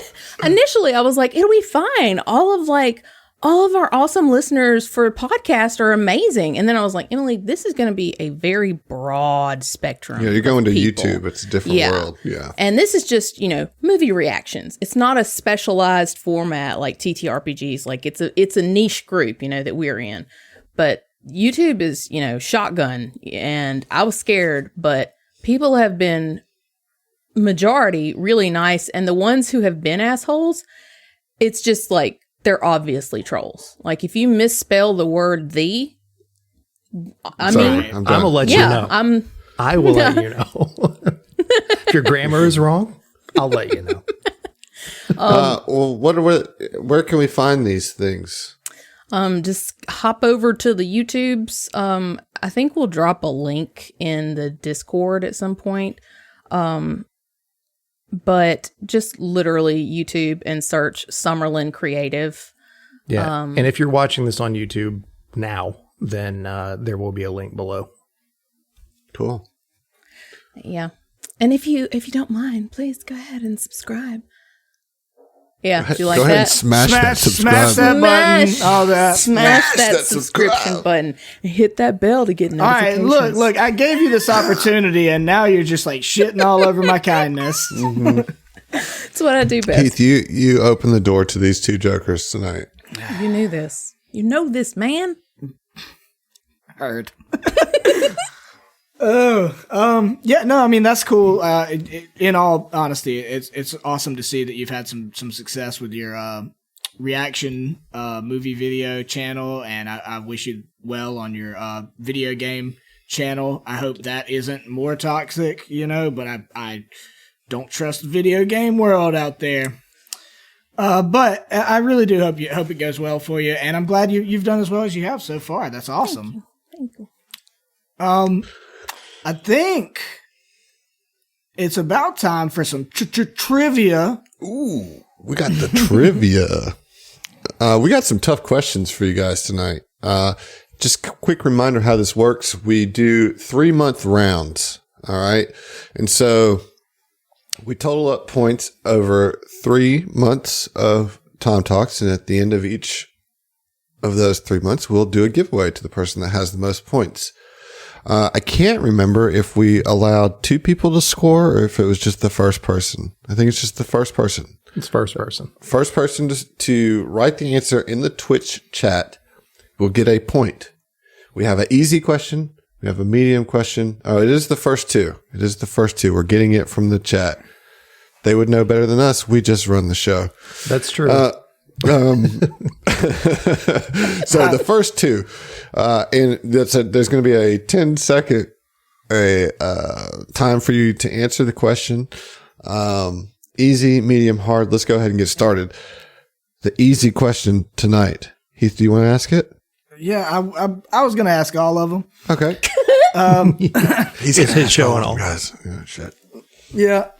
Well, it just gets so complicated when nobody knows who's asking. We'll just go over back and forth for 10 minutes. It's like watching a TV show with me. Wait, pause. We're doing trivia questions. We need to talk about that right now. The classic self-burn.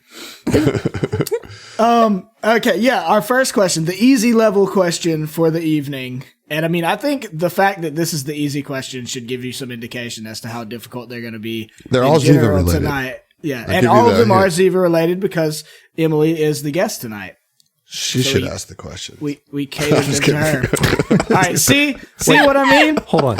There's trivia tonight? Pause. We need to talk about this. Discuss this. Sorry, Heath. Do go on. Okay. This is also how Thursday nights normally go too. Yeah. Can't trust you people as far as I can throw you. Okay, the easy question. First question. Everybody get your typing fingers ready. On which planet did Ziva spend her enslavement? 10 seconds. Here we go. And I'll repeat the question. It's posted on the thing too. Look at this producer. Killing it. I'm not going to repeat it then. Just We've read. got Nusheo says Akaton. BPT says Planet Hulk. Old Scratch says Akaton. Johnson with an Akaton. We got Eggs to go with an Akaton. Sorry. Oh, damn. Sorry, we have our first two. Akaton is not right. It is Akaton.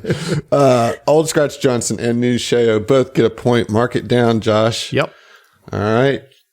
All right. Congratulations. All right. Our second question, the medium tier question for tonight. In what order did Madame Ziva speak to the Epic Tracer crew in episode 1? Ooh. Going all the way back to episode 1. Ooh. When she first How did assembled, she collect the ETC? Right. When she first assembled the crew, in what order did she meet them? Oh, Jesus. Jesus. This is the medium question. This is the medium question. We'll give you a little extra time on this one. Yeah, because you have 4 names to type out, so. All right, we have our first submission. Mike Zeno Fell Oren. We have from Old Scratch Johnson. We have BP Tart with Mike Oren Zeno Fell. Eggs with Mike, Fell, Zeno, Oren. Nusheo with Mike, Zeno, Oren, Fell. I'm going to go ahead and say that nobody has All gotten the of those answer are correct wrong. yet. Every one of those is wrong. Every single one of those. Do we is want wrong. to let give him him a try hint? again? No. Fuck no. You sweet, kind soul. I want people to get points. Can I give him a hint though? How many seconds we got left here? Give them a hint, and then we'll give you 10 seconds more. Mike after the isn't hint. first. Mike isn't first is the hint.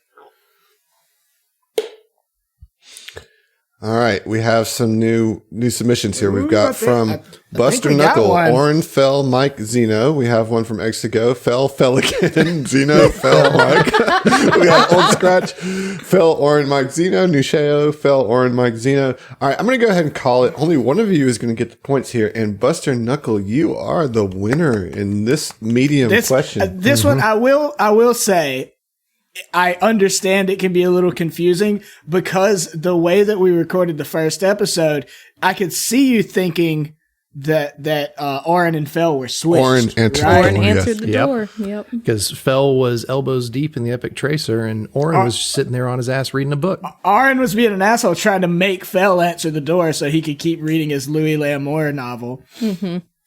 What a dick. Yeah, so good job. Good job, Buster. That's why proud we of named you. a drink after you in world, because you know what's up. So that's a point for Buster. Mark it on the board, Got it. Josh. Okay, that was the medium question, y'all.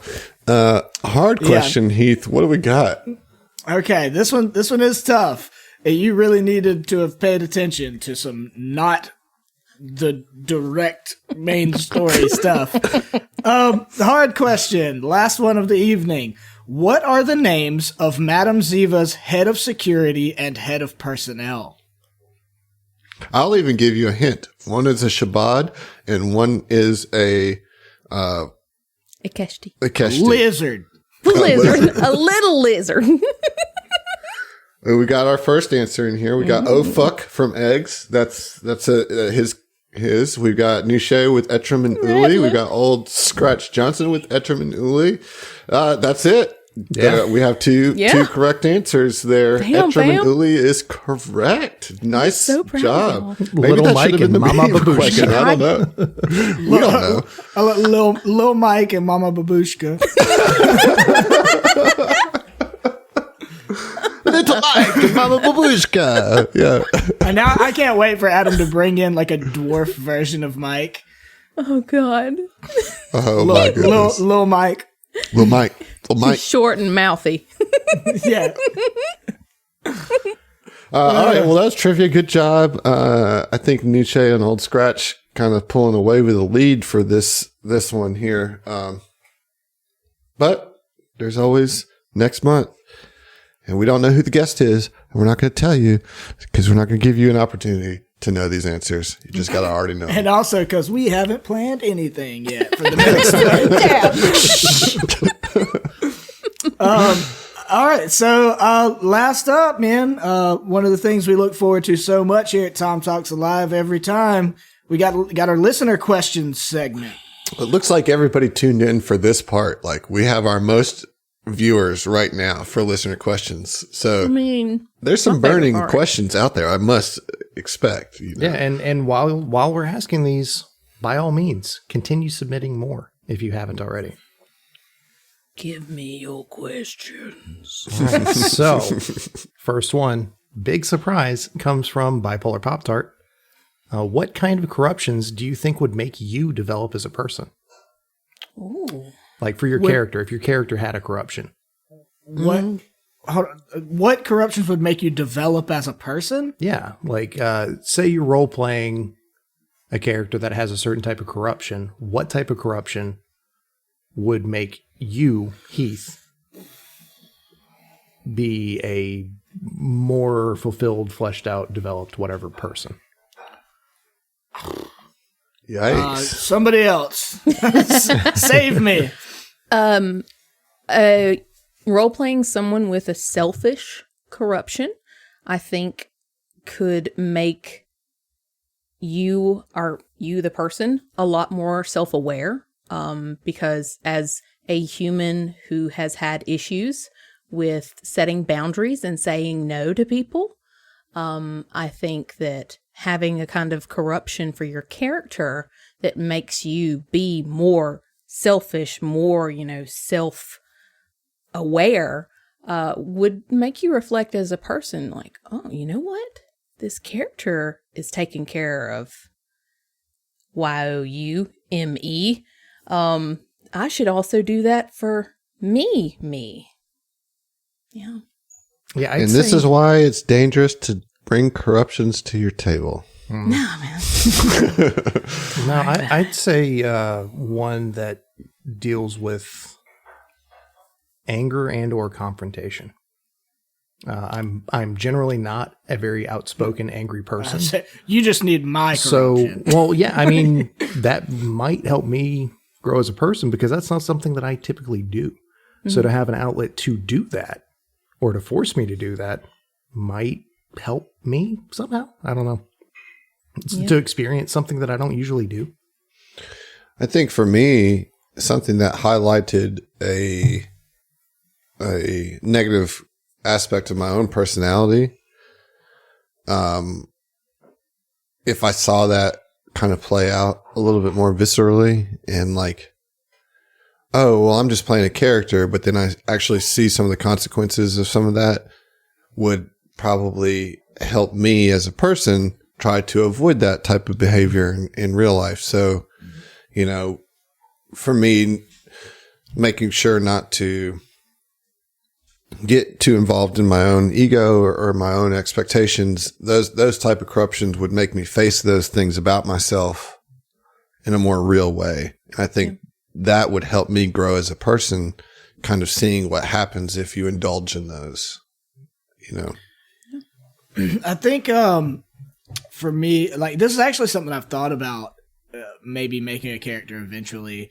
It would at least be a challenge for me and my play style, and probably be pretty humbling, would be to play a coward, like a character who is decidedly a coward, Not that I'm like the bravest man in the world, but I play pretty gruff characters a lot of the time, very forward characters a lot of the time. So someone who's corrupted to be afraid, I don't often like play that archetype of the person who's actually like terrified of the situation going in.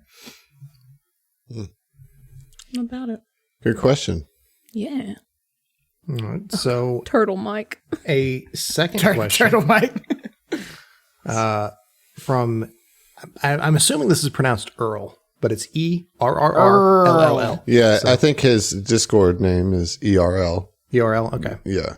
But they ask, are there systems or settings you feel have better tools for playing with corruption mechanics?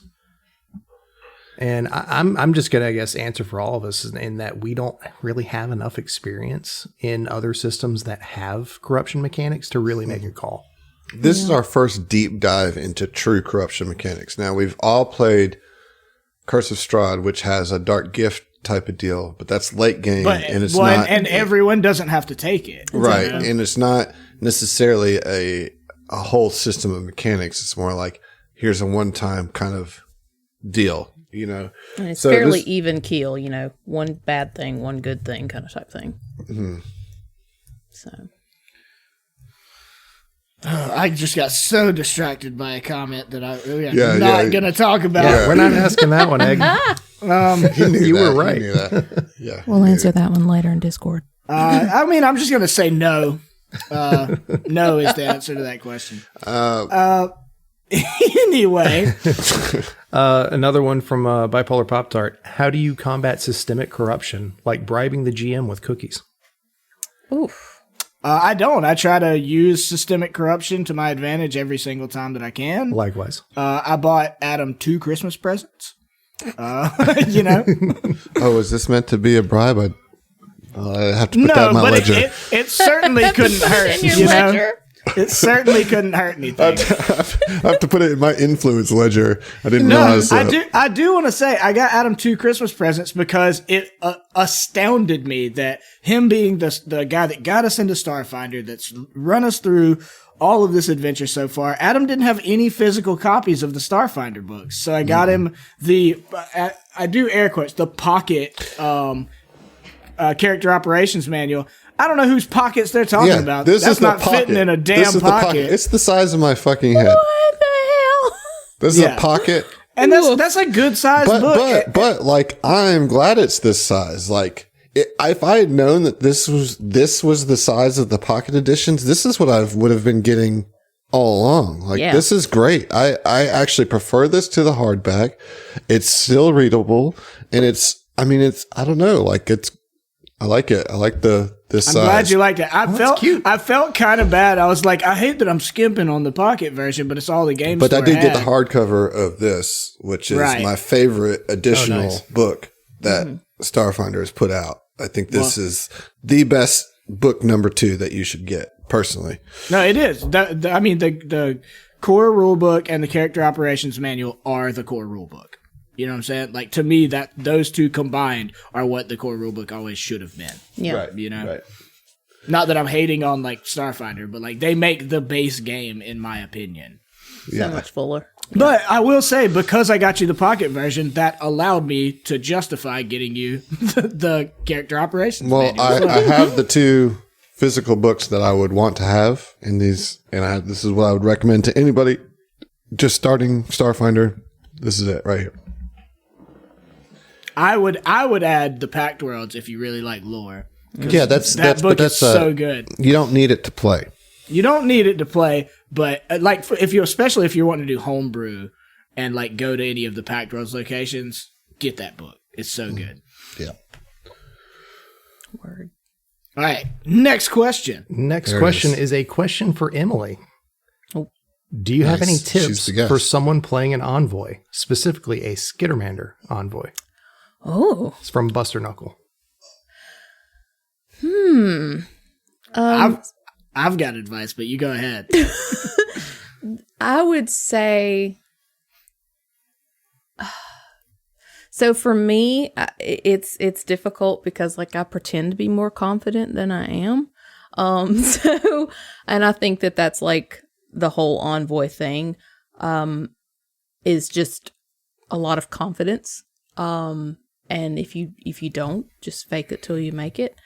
For a Skittermander specifically, I would say definitely have fun with them and kind of lean into the Skittermander helpfulness. Exactly, like almost too helpful, almost to a detriment to others. You know, I love that lore around the Skittermanders, and I would absolutely lean into it. I mean, I would just wreck some people with that, and it would be so great. What were you thinking, Heath? Use your advantages as you're given them, correct? Like for any character you're playing, use what you're good at. Even if that includes just the lore, like not mechanics. And to me, the number one asset of playing a Skittermander is that you are cute AF. Mm-hmm. Use that cuteness to your advantage. Like puppy dog eye people, you know, like just max cuteness, 100%. Tell them to get them with all 6 arms. Yeah, and make as many 6-arm jokes as you possibly can. Yes, and when all of that fails, get you some bad bitch boots. Watch Lilo and Stitch. Mm-hmm. Yeah, that honestly will help. So another question from Bipolar Pop-Tart that I actually really like. What kind of corruption would you do for an evil party? Something that like them gaining a conscience? Well, I'd say this is probably mostly for Adam. You make them have the same thing that a Skittermander does. They're helpful to a fault. So, listen, Eve, I don't want to get into a whole thing, but evil is not so polar as all that. You know what I mean? Like you can still corrupt somebody who's evil in a very similar way that you would corrupt somebody who's good, because you're corrupting them in a way for them to act different from how they would. And an evil person can act righteously if they think what they're doing is righteous, even if it's evil, Just the scariest kind of evil. What's that classic thing of like everyone is the hero of their own story? Mm-hmm. Yeah, and like, so the Shadow Party is a great example of that. You know, it's like they have very good reasons for the motivations that they have, you know,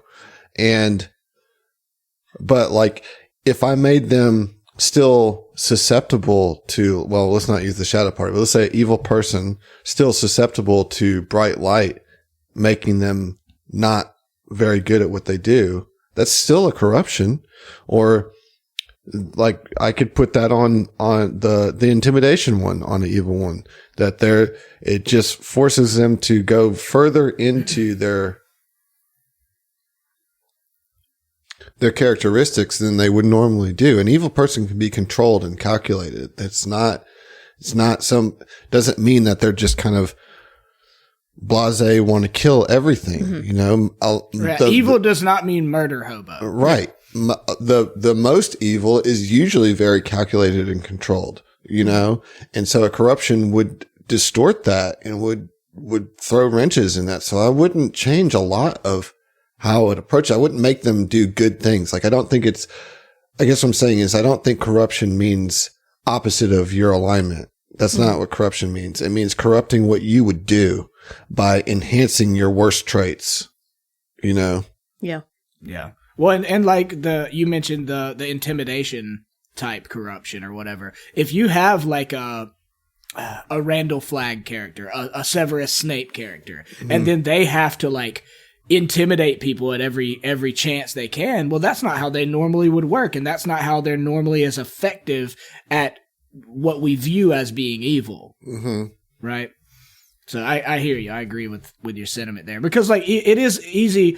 It's weird because we pigeonhole evil in a way that we don't necessarily pigeonhole good. Right. Right. Right. Good has all these different expressions and nuance, and evil is just, oh, well, fuck everybody. Well, no, I mean, I think that there's a lot more room on the spectrum for an evil person to be in a good aligned party than it seems at first blush, you know? Because evil kind of roots in selfishness more than, you know, necromancy or eating the flesh of their enemies, you know? Like, yeah, that's extreme, like, kind of shock value evil.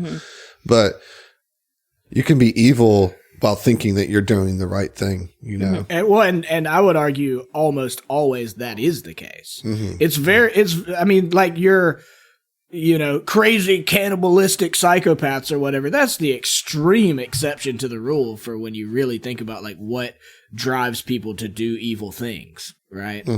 Well, and that's the inherent nature of alignments being a little bit problematic, because like somebody might be doing an evil thing one day and be doing a good thing the next, you know? Yeah. I mean, Gloombot's only eaten a couple of people. Doesn't make him like really that bad. He can eat. He's tried. No. I didn't like it very much. It's overrated. It was like a whole thing. I mean, I guess. Like Buster Knuckle made the point, Lex Luthor is a great example of calculated evil. Like, yes, he does evil things quite often. It's generally to benefit himself, to gain power. It's not he's just like slitting people's throats as he walks down the street. If I corrupted Lex Luthor with a corruption that made him compelled to, like, you know, eat the flesh of every person he meets, he would no longer be effective as Lex Luthor. You know, he'd have a lot of problems doing what he was going to do. So anyway. Yeah. So another question. Tyler of MinMaxed asks, have you all rolled up your Fly Free or Die characters already? And are you willing to divulge any sneak peeks?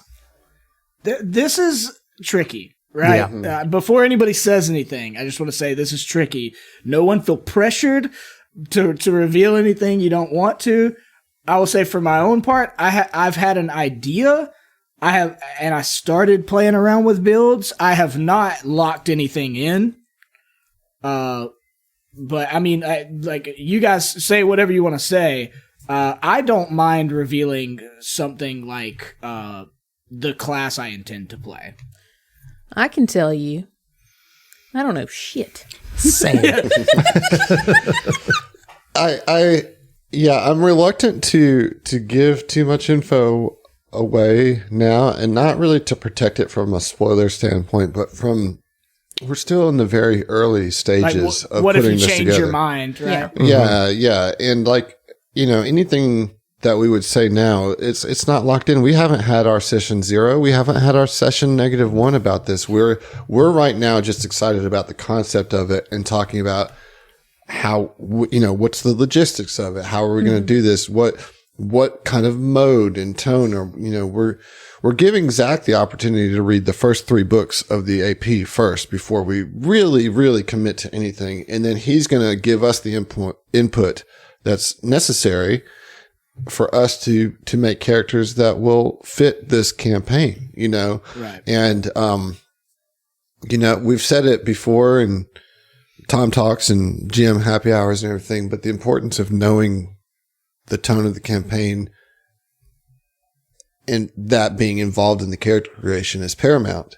And we are going to take our time to make sure that Zach has a good enough grasp of the overarching story to guide us to build a party that makes sense for this adventure, so we can make the best party for the adventure and make something that we'll all enjoy playing for 6 books of it. This will be our first 6-book adventure where we're with this character, hopefully, for an entire 6 books of story. So It is a big decision. yeah, right? I will say, as Heath said, he has a class he's leaning towards. I have a class I'm leaning towards, but none of this is in stone. I've been wanting to play a Solarian since I opened the book of Starfinder. So that is kind of what I'm defaulting to, but I don't know if that's what I'm going to land on. If I'm going to land on the character that speaks to me the most once I get more information about the campaign. Yep.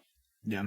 And I will say, I'm glad Adam did at least give you some idea of where his thought process is as far as like class selection. So you don't feel like you didn't get anything out of this question. And I'll give you a little bit too. Like I think I'm a little more sure of my class decision than even Adam is. But I will say this is not a promise. Like, this is not a promise. Something could happen and I could just find another build that I absolutely love, and that's what I go with. But I am very heavily leaning towards playing a mechanic. So try to make the weirdest mechanic I can. I will say we're all very, very excited to play this adventure. Yep. And Yeah. I mean, to the point to where I constantly battle with myself. Oh, well, what if we just lower the Patreon goal to 500, but we can't? Like, there's literally like a financial reason Right. why we have it set at that. And like, it's already as low as it can go. So, but we are very anxious and very excited to play this adventure. So I'll even do you one better. Paul asked drone or Cortex mechanic, and I'll tell you right now, I never will and never have had any interest in playing a Cortex. I want a drone. I want a pet class. that Heath wants that extra role in the initiative. That's Heath's game right there. All right. Cool. Next question. I think this may be the last question of the night. From another one from Bipolar Pop Tart.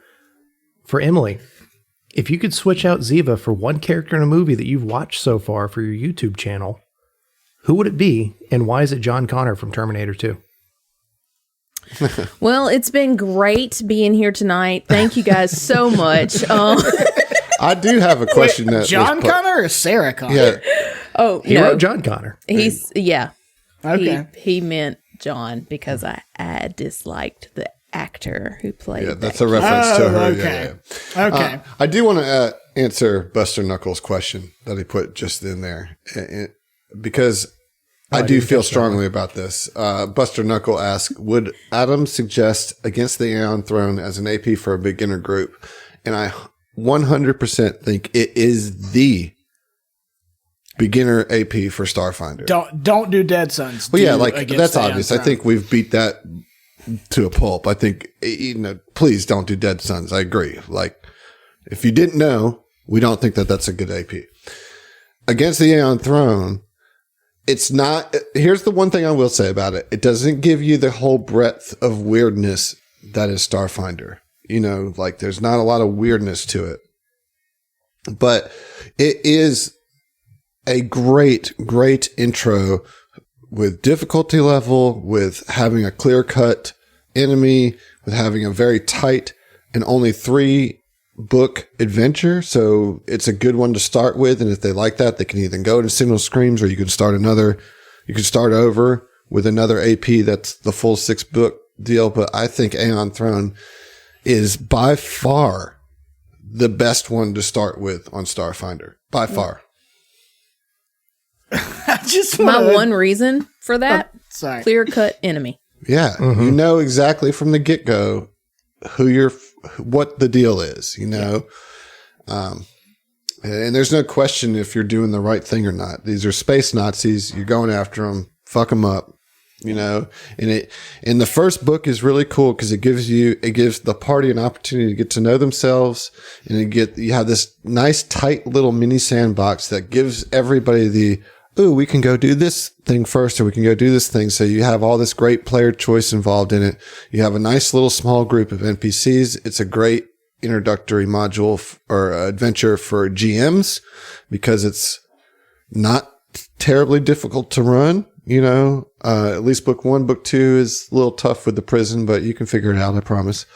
And I really, really do think that that's the best one to start with. Paul asks over Dawn of Flame. I know you guys don't have any way to answer that. I have read Dawn of Flame, and as much as I still eventually would love to run Dawn of Flame, it didn't kind of pan out the way I wanted to, but it's always a potential in the future. But I will say, having read Dawn of Flame, like for a new party, like yeah, I still think Against the Aeon Throne is probably my pick for how to start. That said, I think that's not a bad choice. That's not a bad second. Dawn of Flame could be it can be very exciting for a new party. I think Dawn of Flame might be the one you might want to bring your fantasy table to. If they're a little reluctant about the sci-fi elements of it, I think Dawn of Flame might help bridge that gap because it's a little bit more like, I mean, and I only know just a general, but from what Heath and I have talked about and what I know about Dawn of Flame is that it has a big dive into the science fantasy part of Starfinder, whereas Aeon Throne is a little bit more traditional kind of. It is. Dawn of Flame has a lot going for it. And if you want to go back to talking about creativity within constraints, as an AP, I think that is nail on the head what Dawn of Flame is, because the whole thing takes place on or in the sun. Right. You don't go anywhere else in that whole AP, and they do so much with it. I love the concept of that AP. So like, I don't think that's a bad choice at all. But I would say if you want just like the easiest one to drop a new group into, and they're not going to get like too overwhelmed, and they'll get a little bit of time to figure out who they are as players, go Against the Aeon Throne. Mm-hmm. I think that's it, huh, Josh? That's it? Yeah. Yeah. No, we had one more just come in. Where is that? Oh yeah, actually, in the stream chat. Egg just asked a question a couple minutes ago. How would Fel, Mike, and Ziva handle a corrupt politician trying to extort them, both pre and post corruption? I'm gonna go ahead and answer for Fel because, like I've said earlier, Fel's corruption has not yet affected his personality. He'd handle it the exact same way, just a little bit less charismatically, because he now looks a little bit funky. I mean, that's sorry for like kind of a non-answer, but where he is at time of recording this, that's all I've got. Well, pre? The same way. I mean, he'd... Okay, fair enough. You know, there would be no difference between the two. What about Mike? I think that answer's the same, whether corrupted or not. You come at Mike like that, he's going to knock you out, dude. Get out of here. You think Mike won't just hit somebody? He will. I will. I'll just hit you. He will. Well, let's be honest. Ziva would probably be the one extorting the politician, like, you know, and beforehand, she would probably use some kind of, blackmail back at them. After, she would probably just go and handle business physically. Cut their dick off. Cut their dick cut off. their wieners I was off, yeah. trying to be a little more PC about it. Ziva but- said, "Knock you out." No, I love that concept though of like if let's see, like you said, Ziva would be the one extorting the politician. Let's say that's not the case. The politician comes and tries to extort Ziva. It's like, this is the woman that has the dirt on everybody. Like, you picked the wrong one. Like, Yep. have you ever been to the pools and done anything weird and or she diddled anything knows. you shouldn't have? She's the one. Realistically, Fel would probably like, hold on a second, I'll be right back, and go call Ziva. Yeah, I mean, Madam Ziva is got the one you, that's babe. going to release that Lady G dossier. I think that's it. That's it. Yeah. Yeah. I think this has been a good episode. You had a lot of good questions. I appreciate all the input. I appreciate you being here, Emily. Josh, Yeah, thanks for joining us for part You no 2. longer have a choice. I'm here to stay. Adam's been living without a choice since the beginning.